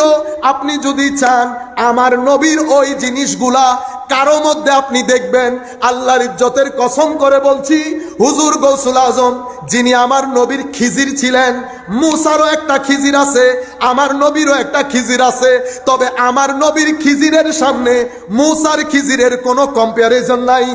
আমার নবী যেমন নবুয়তের আকাশের উজ্জ্বল নক্ষত্র, আমার নবীর খিজিরও বেলায়েতের আকাশের উজ্জ্বল নক্ষত্র। আমার নবীর খিজিরের তাবাক্কুল দেখেন, ওয়ারা দেখেন, ইখলাস দেখেন, নিয়ত দেখেন, যা যেভাবে দেখবেন আপনার মনে হবে এটা মহাসমুদ্র ছিল। এই জন্য আমার নবীর খিজির বলছেন, দারাস্তুল ইলমা হাত্তা সিরতু কুতুবা, জ্ঞান শিখতে শিখতে আমি এক ধাপ গিয়েছি, বেলায়েতের জগতেও এক ধাপ গিয়েছি। আমি শুধু ক্লাস পরিবর্তন করি নাই, আমরা আলিম পড়ি, ফাজিল পড়ি, কামিল পড়ি, অনেক পড়ালেখা করি। আমাদের জিন্দেগির মধ্যে না আছে ইবাদত। আমরা বুকে হাত দিয়ে বলতে পারবো আমাদের জিন্দেগিতে ইবাদত নাই, আমাদের জিন্দেগিতে কোরআনের তিলাওয়াত নাই। আমরা মোহব্বত করে কখনো কোরআন পড়ি না। আমাদের উস্তাদরা বলেছেন, বেটা জিন্দেগির মধ্যে কখনো কোরআনের তিলাওয়াত ছাড়বে না। কোরআনের তিলাওয়াত করলে মা যেমন সন্তানকে আদর করে, তার চেয়ে বেশি আদর করে কোরআন তার তেলাওয়াতকারীকে। আমরাও বলি, হুজুর আপনি ঠিক বলেছেন। আল্লাহর ইজ্জতের কসম করে বলি, কোরআন যখন আপনি পড়বেন এত মজা, এত স্বাদ আল্লাহর জমিনে আর কোথাও রাখে নাই। কারণ এটা আল্লাহর কালাম, এটা আমার নবীর আখলাক। আপনি যখন কোরআনের মজলিসে বসবেন, আপনি আমার আল্লাহকে ফিল করবেন। আপনার মনে হবে আপনি আমার আল্লাহর বারান্দার মধ্যে বসে আছেন। ও আমার ভাইরা, আমরা দুনিয়ার যাবতীয় সমস্যার মধ্যে আমরা বোরিং ফিল করি, আমাদের ঘরে শান্তি নাই, আমরা কেউ পরিবার পরিজন নিয়ে শান্তিতে নাই। এই অসুখ সেই অসুখ, ছেলে মানে তো মেয়ে মানে না, মেয়ে মানে তো ছেলে মানে না, ছেলে মেয়ে দুইজন মানলে স্ত্রী মানে না। আমার ভাইরা মনে রাখবেন, ঘরের শান্তি আল্লাহ রসুল বাদে সম্ভব না। যেই ঘরের মধ্যে আল্লাহ রসুল থাকবে সেই ঘরের মধ্যে শান্তি থাকবে। যেই ঘরের মধ্যে আল্লাহ রসুল থাকবে না, কোরআনের তিলাওয়াত থাকবে না, দরুদ থাকবে না, আল্লাহর ইজ্জতের কসম করে বলছি, আমেরিকার মধ্যে গেলেও শান্তি পাবেন না। আমেরিকার মধ্যে গেলেও, আমেরিকা বলেন, ইংল্যান্ড বলেন, আমাদেরকে এখন অনেক কিছু শিখাইতে আসে না। আমার মাঝে মধ্যে খুব ইচ্ছা করে আমি মরহুম শেখ মুজিবুর রহমান সাহেবের একটা ইন্টারভিউ আমি সব সময় দেখি, আমার ভালো লাগে। আবার আপনারা কথা আরেকটা বলিয়েন না, যিনি যেটা সেটা আমাকে স্বীকার করতে হবে না। সেটা আমার জিয়াউর রহমানকেও ভালো লাগে ওই দিক থেকে। কোনটা? বিবিসির সাংবাদিককে তৎকালীন যুগে ইন্টারভিউ দিচ্ছেন, পায়ের উপর পা তুলেছে, বাঘের বাচ্চা, ঠিক আছে, পেটে খাদ্য না থাকতে পারে, বেটা পার্সোনালিটি আছে আমাদের, বুঝতে পেরেছেন? দিল খুশি হয়ে যায়। আমরা তো সাদা চামড়া দেখলে পারি না ফা ধরে ফেলতে। সাদা চামড়ার লোকজন যে গ্যারেজের মাস্টার হইতে পারে এটাও বুঝতে পারি না। আমাদের এখান থেকে সরকারি পর্যায়ে কিছু লোক, আমরা তখন অনেক আগের কথা, ইংল্যান্ডে, ও স্যার হাল্লাম ভাই মাফ কর দো, ও সবাই স্যার হয় না তো, এখানে গ্যারেজের মাস্টারও আছে, বুঝতে পেরেছেন? আমাদের এখান থেকে আমাদেরকে শিখায় না ডেমোক্রেসি অমুক সব। মাঝে মধ্যে আমার খুব ইচ্ছে করে এক ব্যক্তি যদি কোনোদিন চোখে চোখ রেখে বলতো, বেটা আমাদেরকে শিখাইতে হবে না, সব আমাদের এখানে জানা আছে, আপনারটা আপনি ভিতরে রাখেন। মনে রাখবেন, আমেরিকা বলেন, ইংল্যান্ড বলেন, স্ক্যান্ডিনেভিয়ান কান্ট্রি বলেন, ইউরোপ বলেন, একটা জায়গার মধ্যে এসে স্টপ হয়ে গেছে। সেটা কি? দিন ধর্ম বাদ দিয়ে তাদের সমাজ যে অচল হয়ে গেছে সেটা তারা বুঝে ফেলেছে। সমাজের মধ্যে ক্রাইম রেট আকাশে, ড্রাগ ডিলিং আকাশে, রেপ আকাশে, ডিভোর্স রেট আকাশে। যেই সমাজের মধ্যে এই জিনিসগুলো আছে, কেন আছে? কারণ সমাজের বেশিরভাগ মানুষ ডিপ্রেশনে ভুগে, কি হতাশায় ভুগে। এটাকে বলে মানসিক বিকারগ্রস্ত হওয়া, মানসিক অসুস্থ হওয়া। আপনি যখন মানসিকভাবে অসুস্থ হবেন, এই পরিণামের দিকে আপনি যাবেন, শেষ পর্যন্ত আত্মহত্যা বেড়ে যাবে। যেভাবে ইউরোপের মধ্যে আমেরিকার ছেলেরা আত্মহত্যা করে, আপনারা দেখেন না, ছেলে একটা হঠাৎ করে স্কুলে এসে ব্রাশ ফায়ার করে 20 জন মেরে ফেলে। এটা আপনি মানসিকভাবে সুস্থ না। এত টাকা পয়সা, এত কিছু, এত সুন্দর একটা দেশ, এত আইন কানুন, তাইলে মানসিকভাবে শান্ত নয় কেন? আমার বয়সী যারা আমার চেয়ে কম বয়সী আছেন আমার ভাইয়েরা, দিন বাদ দিয়ে, ধর্ম বাদ দিয়ে, আল্লাহ রসুল বাদ দিয়ে আপনি আল্লাহর ধরতির মধ্যে শান্তিতে থাকতে পারবেন না। মনে রাখবেন, দোকানে চাকরিতে আপনি এক মানুষকে ঠকাবেন বা প্রতারণা করবেন, আমরা কি মনে করি? বস বিসমিল্লাহ, কাজ হয়ে গেছে, মনে রাখবেন every action has its reaction. প্রত্যেক ক্রিয়ার একটা প্রতিক্রিয়া আছে। আপনি দোকানে বলেন, রাস্তায় বলেন, অফিসে বলেন, একজনকে ঠকাবেন, সেটা আপনার পুরা পারিবারিক জীবন ধ্বংস করে দেবে। আবার যদি আপনি একজনকে সহযোগিতা করেন, সেটা আপনার পরিবারের জীবন, চাকরি জীবনকে অনেক সম্মানের, শান্তির করবে। আপনি যদি আজ থেকে 30 বছর ব্যাকে যান, দেখবেন আমাদের মুরব্বীদের জীবন কত দারুণ ছিল। সততার যুগ ছিল, কম মুখে খই ফেলাই দিয়ে হতাইন দুনিয়া উল্টে গেলে ওই তোমার দেখছেন, এটাকে বলে কি? অনেস্টি। সততা ছিল, সত্যবাদিতা ছিল, দিন ধর্ম ছিল, মানুষের ভিতরে শান্তি ছিল। শান্তি থাকার কারণে আমাদের crime rate, divorce rate, rape rate, drug dealing rate, eve teasing rate এগুলা কম ছিল। আপনি যদি এগুলা কমাতে চান, তো মনে রাখবেন এই গাছ কেটে লাভ নাই। গাছের যদি শিকড় রেখে দেন, গাছ কেটে লাভ আছে? লাভ নাই। আমাদের এখানে কলেজ বিশ্ববিদ্যালয়ের আমরা যারা অপরাধ বিদ্যা নিয়ে গবেষণা করি, আমাদেরকে জিজ্ঞেস করা হলে আমরা ভুলক্রমেও ধর্মের নাম নেই না। কি বলি? সামাজিক অবক্ষয়, ব্যক্তিগত অবক্ষয়। ও অবক্ষয় হচ্ছে কেন? মনে রাখবেন, আমার আল্লাহ আমাদেরকে এই শরীরের মধ্যে একটা দিয়েছে ব্রেইন, একটা দিয়েছে মন, একটা দিয়েছে পেট। পেট ভাতের জন্য, তো ভাত কোত্থেকে আসবে? টাকা দিয়ে। টাকার জন্য ভালো চাকরি বা ব্যবসা দরকার, তো ভালো চাকরি এবং ব্যবসা আপনার পেট পর্যন্ত, এটা ইম্পর্টেন্ট। এটা ছাড়া আপনি বাঁচতে পারবেন না। এই যে আমার পেটে খাদ্য নেই, আমার মুখ দিয়ে কথা বেরোচ্ছে না, কারণ আমি সকালবেলা আসছি হবিগঞ্জ থেকে 11:30টায়, আবার ওখান থেকে রোজান যেতে হয়েছে পারিবারিক কাজে, ওখান থেকে এখানে এসেছি, ঘুমাই নাই। আমি উঠছি, গাড়িতে উঠছি, আমার যিনি নিয়ে আসছেন উনি বলতেছেন, হুজুর উঠেন, এসে গেছি। এখানে কি ঘটনা ঘটেছে আল্লাহ পাক জানেন। সুবহানাল্লাহ। তো পেটের ভাতও দরকার। এর পরবর্তীতে আপনি শুধু পেটের ভাত দিয়ে দেশকে শান্তি করতে পারবেন না। দেশ বলতে আমি আপনাকে বুঝাচ্ছি, আপনি একটা বড় রাষ্ট্র, বাংলাদেশ নিয়ে আপনি পরে চিন্তা করেন। আপনি আগে নিজের ভিতরে শান্তি প্রতিষ্ঠা করেন।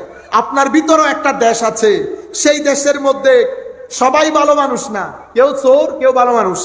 চোরকে নফস, চোরকে অশ্লীলতা, চোরকে অহংকার, চোরকে অভদ্রতা, এগুলো একটা দুনিয়া।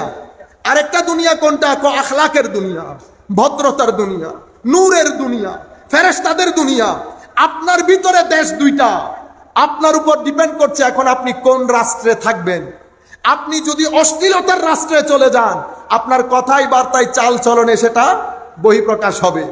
আপনার রাষ্ট্র ভিতরে শান্তি থাকবে না। এখানে শান্তি না থাকলে দেশে শান্তি থাকবে না। দেশের শান্তি পরে, আগে আমার ব্যক্তিগত শান্তি। ব্যক্তিগত শান্তি কখন আসবে? কদে আফলাহা মান তাজাক্কা। আপনি যদি ব্যক্তি পর্যায়ে শান্তি চান, আপনার ভিতর জগৎকে পরিষ্কার করতে হবে। ভিতর জগতের মধ্যে হিজরত করা ছাড়া কি করবেন? হিজরত। বাংলাদেশ থেকে আমেরিকায় হিজরত করেন টাকা পয়সার জন্য, তো এখানেও হিজরত লাগবে। প্রত্যেকে কোথায় হিজরত করবে? অশ্লীলতা থেকে শ্লীলতার দিকে, অভদ্রতা থেকে ভদ্রতার দিকে, অহংকার থেকে ভদ্রতার দিকে। আপনি যখন এই হিজরত করবেন, তো আপনার ভিতরে স্থিরতা তৈরি হবে। আমেরিকায় গিয়ে টাকা পয়সা আসছে, ঘরবাড়ি করেছেন, মানুষকে সহযোগিতা করেছেন, একটা স্থিরতা এসেছে, এখানেও স্থিরতা আসে। কদে আফলাহা মান তাজাক্কা। আমার আল্লাহ, আমার নবী বলছেন, আলা ওয়াহিয়াল কলব আলা ইন্না ফিল জাসাদে মুদগা। আমার ভিতরে একটা খারাপ জিনিস আছে, এটা যদি পচে যায় পুরো শরীর পচে যায়, এটা যদি ঠিক থাকে পুরো শরীর ঠিক থাকে। আপনারা বুঝতে পেরেছেন? তো আগে দেশের শান্তি না, আগে আমার ভিতরের শান্তি। এখানে যদি শান্তি থাকে, দেশেও শান্তি থাকবে। আগে আমাদের বাপদাদাদের সময়কালে তাদের ভিতরে শান্তি ছিল, দেশেও শান্তি ছিল। এখন আমাদের ভিতরে শান্তি খতম, দেশেও শান্তি খতম। যাই হোক, আমরা এই জায়গায়, আমাদের পূর্ববর্তী জায়গায় চলে যাই। তো সাহাবায়ে কেরামের এই জিনিসগুলো আপনারা দেখেছেন। তুতু মুবারক, ঘাম মুবারক, আমার নবীর ব্যবহৃত অজুর পানি, আমার নবীর চুল মুবারক কাটছে। সাহাবায়ে কেরাম ফাতাফা বিহি আসহাবুহু, সাহাবায়ে কেরাম আমার নবীর চতুর্পার্শ্বে তাওয়াফ করছেন। চতুর্পার্শ্বে তাওয়াফ করছে, জালের মতো হাত বিছিয়ে দিয়ে, যেন আমার নবীর কোনো চুল মাটিতে না পড়ে, মাটিতে না পড়ে। এটা চুল মুবারকের সাথে হযরতে আবু উবাইদা, বুখারী শরীফের রিওয়ায়াত। আমার ভাইরা, পড়েও না, পড়ায়ও না। হযরতে আবু উবাইদা বলছেন, ভাই আনাস, আপনার কাছে আমার নবীর একটা চুল আছে, চুল মুবারক।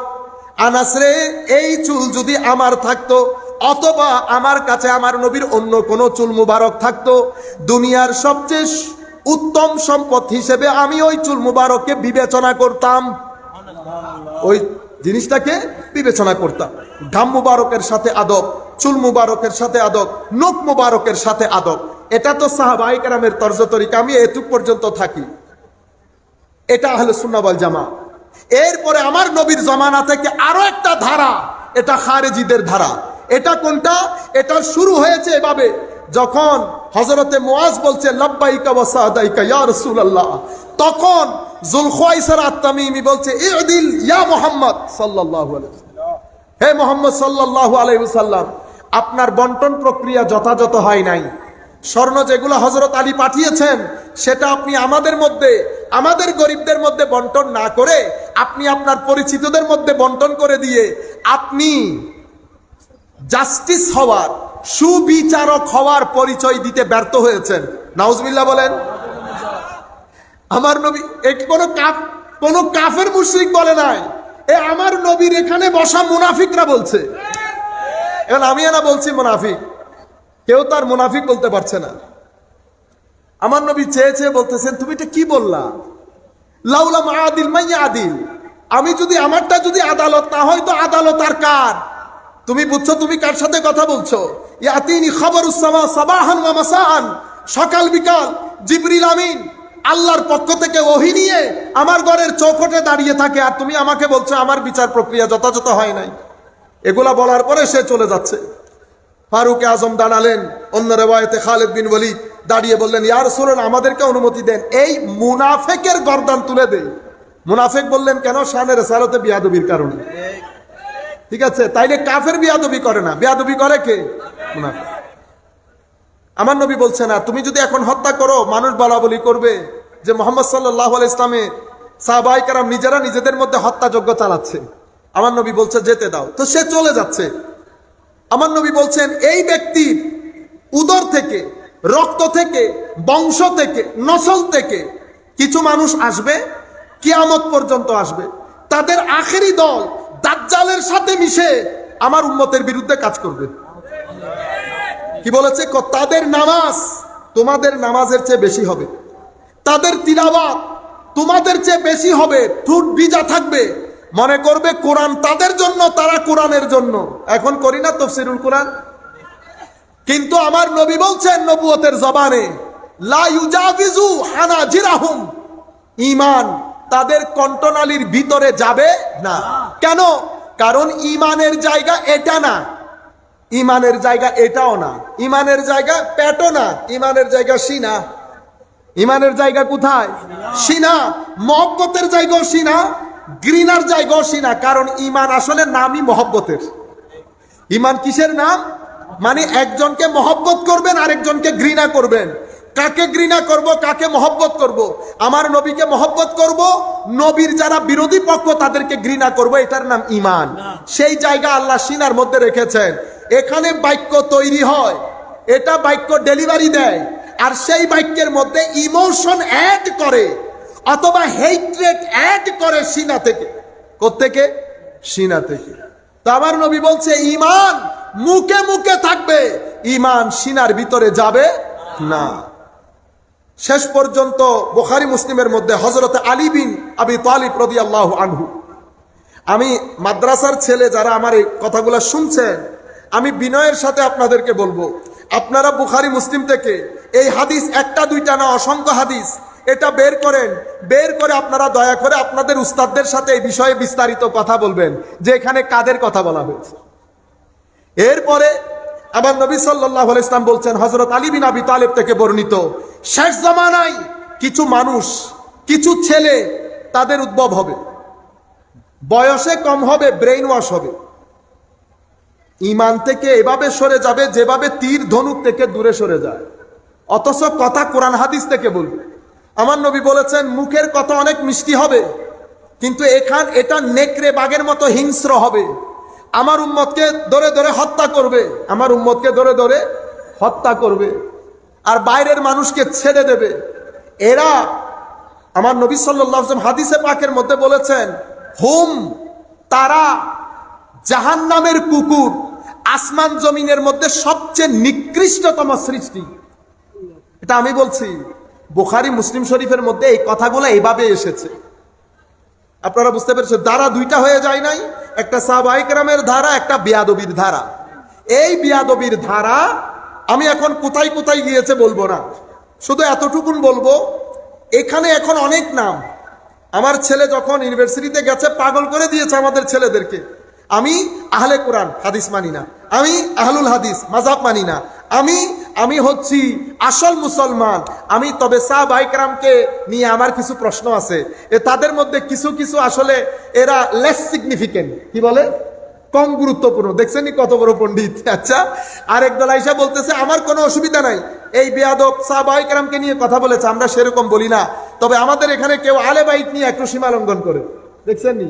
আচ্ছা, আরেকজন আইসা বলে যে আমাদের সমস্যা কোন জায়গায়, তো আমাদের সমস্যা কোরআনেও না হাদিসেও না, আমাদের সমস্যা হচ্ছে আমরা এই মৌলবীদের, এগুলো মৌলবিয়ানা, আমরা একটু মডারেট মুসলিম, আমরা এমনিতে নামাজ দোয়া পড়তে পারি না, তবে রোজা আসলে আমরা ঈদ করি, কুরবান আসলে কুরবান তো অবশ্যই করি, আমরা একটু মডারেট মুসলিম, নামাজ দোয়া নাই। আরেকজন আমার ছেলেকে বলতেছে দূর, দফা করো, সবকে দফা করো, আসো আমাদের কাছে আসো। আপনি তো, আমরা এই দিন ধর্ম কোরআন হাদিস এগুলো সব একজন আরেকজনকে ফিতনা করে। আসো, এটা ওয়ান চান্স, সুযোগ একবার, দুনিয়ার মধ্যে এসেছি, চলে যাব, কেউ কোনো কিছু জিজ্ঞেস করবে না, লেটস এনজয়, লেটস এনজয়। বুঝতে পেরেছেন? এটা হচ্ছে আমাদের বর্তমানে সামগ্রিক পরিস্থিতি। এখন আমাদের এখানে আপনি আমার ভাই, এই যে আমরা বলি না আহলুল হাদিস, আপনারা মাইন্ড করবেন না, আমি জাস্ট আপনাদেরকে বোঝানোর জন্য বলছি। আমার আহলুল হাদিস ভাই বলেন, আহলুল কোরআন বলেন, যে কোনো নাম আপনারা বলেন, আমি এটা আমার আখেরি কথা, উম্মতে মুসলিমার মূল সমস্যা এহানত। উম্মতে মুসলিমার মূল সমস্যা কি? এহানত। নামাজ, অর্থনীতি, কোনো কিছু মূল সমস্যা না, এহানত। এহানত মানে আন্ডার এস্টিমেট করা, তানকিস করা, ছোট করা, খাটো করা, বেয়াদবি করা। কার শানে? নবীর শানে। কার শানে? আলে বাইতের শানে। কার শানে? সাহাবীর শানে। কার শানে? আউলিয়ায়ে কেরামের শানে। উম্মতে মুসলিমার সবচেয়ে মূল সমস্যা হচ্ছে এটা, আর কোনো সমস্যা নাই। আমার আহলে হাদিস ভাইয়ের সাথে আমিন জোরে বলা, আস্তে বলা, হাত তোলা নামা, এগুলা নিয়ে কোনো সমস্যা নাই। এগুলা উম্মত আজকে করতেছে না, গত 1200 বছর ধরে করতেছে। আপনার সাথে এগুলো আমাদের কোনো সমস্যা নাই। আমার সলফি মুসলমান যিনি বলছেন, আমার ভাইয়ের সাথে আমার কোনো সমস্যা নাই। আপনি বলছেন তো কোরআন হাদিসে যা আছে তা, আমরাও বলতেছি কোরআন হাদিসে যা আছে তা। আপনি বলতেছেন তাইলে ইমাম মানেন যে, সেটাও তো কোরআনের কথার কারণে মানি। কোরআন বলেছে আতিউল্লাহ ওয়া আতিউর রাসূল ওয়া উলিল আমরি মিনকুম, আল্লাহ রাসূল এবং উলামা মানতে। আমার সাথে আপনার তেমন কোনো ফারাক নাই, সমস্যা নাই। যেই কোনো মানুষ একটা একটা করে উঠান, কারো সাথে উম্মতের সমস্যা নাই। উম্মতের মূল সমস্যা এহানা, আন্ডার এস্টিমেট, তানকিস। সেটা কার? নবীর শানে। এমন এমন কথা বলবেন নবীর শানে বেয়াদবি হবে, সেটা আমরা মেনে নিতে পারবো না। আলে বাইত রাসূলের শানে বেয়াদবি করেছেন, খারেজি হয়েছেন। সাহাবায়ে কেরামের শানে বেয়াদবি হয়েছেন, শিয়া হয়েছে। নবীর শানে বেয়াদবি হয়েছে, এখন কত নাম, আমি কয়টা বলবো? আল্লাহ রাব্বুল আলামিন আমাদেরকে হেফাজত করুক। আমার মাদ্রাসার ছেলেরা যারা আমার কথাগুলো শুনছেন, আমি যে আখেরি লাস্ট যে স্টেটমেন্ট আপনাদেরকে দিয়েছি, এটা আমার কনক্লুডিং রিমার্কস। আমি বলেছি এটা আমার গবেষণা। আপনাদের কাছে যদি ভিন্ন মত থাকে, আপনারা দয়া করে আমাকে জানাইতে পারবেন। পেজের মধ্যে ইমেইল অ্যাড্রেস দেওয়া আছে, নাম্বার দেওয়া আছে। আপনি আপনার গবেষণা, ডিবেটের দরকার নেই, মারামারি হুঙ্কারের দরকার নাই, আপনার গবেষণা আমাকে দিয়ে দেবেন। আমি সেটা পড়ে আমি যদি উপকৃত হলাম, আমার যদি কোনো প্রশ্ন থাকে, আমি আপনার সাথে আমার জ্ঞানটা শেয়ার করতে পারলাম। আমি বলছি উম্মতের মূল সমস্যা এহানা, বেয়াদবি, হয় রাসূলের শানে, নতুবা সাহাবায়ে কেরামের শানে, নতুবা আলে বাইতের শানে, নতুবা আউলিয়ায়ে কেরামের শানে। এই চার জাত, এগুলা হচ্ছে উম্মতের, এরা হেদায়েতের এজেন্ট। কেন? এরা হচ্ছে আল্লাযী আনআমতা আলাইহিম, নিয়ামত প্রাপ্ত বান্দা। এরা কারা? এরা ইন্না নাহনু নাযালনা যিকরা ওয়া ইন্না লাহু লাহাফিজুন, ইন্নার মধ্যে এরা চারজন আছে। এরা কারা? যাদেরকে আল্লাহ নামাজের মধ্যে সালাম দিতে বলেছেন, আসসালামু আলাইনা ওয়া আলা ইবাদিল্লাহিস সালিহিন। এরা কারা? এরা হিজবুল্লাহ। এরা কারা? হিজবুল্লাহ। বুঝতে পেরেছেন? এরা হেদায়েতের এজেন্ট, নবী, সিদ্দিক, শুহাদা, সালেহ। আল্লাহ রাব্বুল আলামিন আমাদের হামি ও নাসির হোক। আমরা আজ থেকে যদি একটা জিনিস করতে পারি, আমি সমস্ত ছেলেদেরকে বলি, আমরা সহ, আমরা আজকে থেকে প্রতারণা না করি, জুলুম না করি। প্রতারণা না করি, জুলুম না করি, ধৈর্যশীল হই। আপনার জীবনে অনেক শাইন করতে পারবেন, আপনি অনেক কিছু করতে পারবেন। আপনি এখান থেকে পটিয়ার বাজার যাওয়ার পর্যন্ত যদি 10,000 মানুষের সাথে ঝগড়া করেন, তা আপনি কিছু করতে পারবেন জীবনে? যেই ব্যক্তি এত আগুনের গোলা নিয়ে ঘোরাফেরা করে, সেই ব্যক্তির জীবনে কখনো সফলতা আসে না।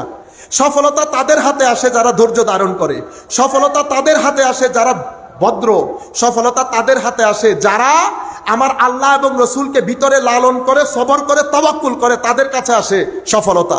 মনে রাখবেন, এখানে আপনি এখান থেকে পটিয়া যাওয়া পর্যন্ত সব মানুষ আপনাকে আপনার মতো করে সম্মান করবে না। কেন? আপনার একটা পরিবার আছে, আপনার একটা শিক্ষা আছে।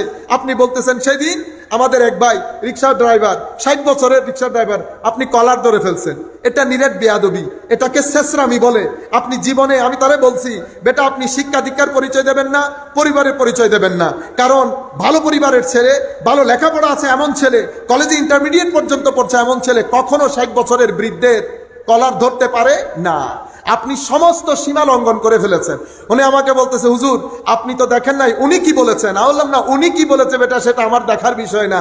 আপনি এনা লেখাপড়া করেছেন, ওনার তো লেখাপড়া নাই। ওনার লেখাপড়া থাকলে কিন্তু রিক্সা চালাইতো। আপনি এরা বলছেন আপনার পরিবার শিক্ষিত, ওনার পরিবার তার শিক্ষিত না।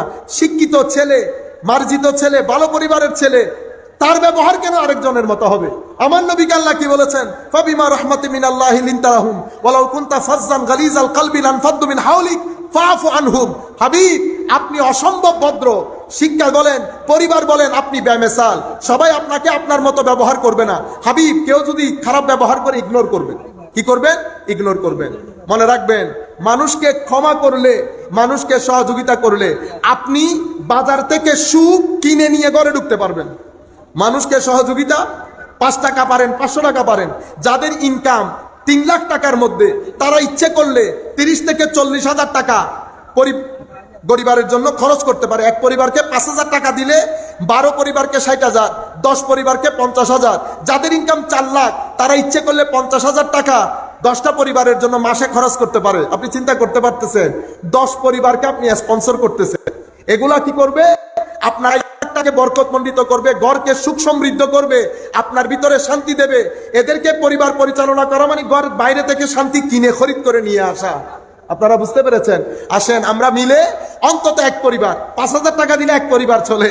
যাদের 1-1.5 লাখ টাকা ইনকাম আছে, মনে করেন 5,000 টাকা নাই, আপনার ইনকামই 95,000 টাকা, একটা পরিবারকে 5,000 টাকা দিবেন, আপনার এখানে যত ধরনের বিপদ আপদ কেটে যাবে।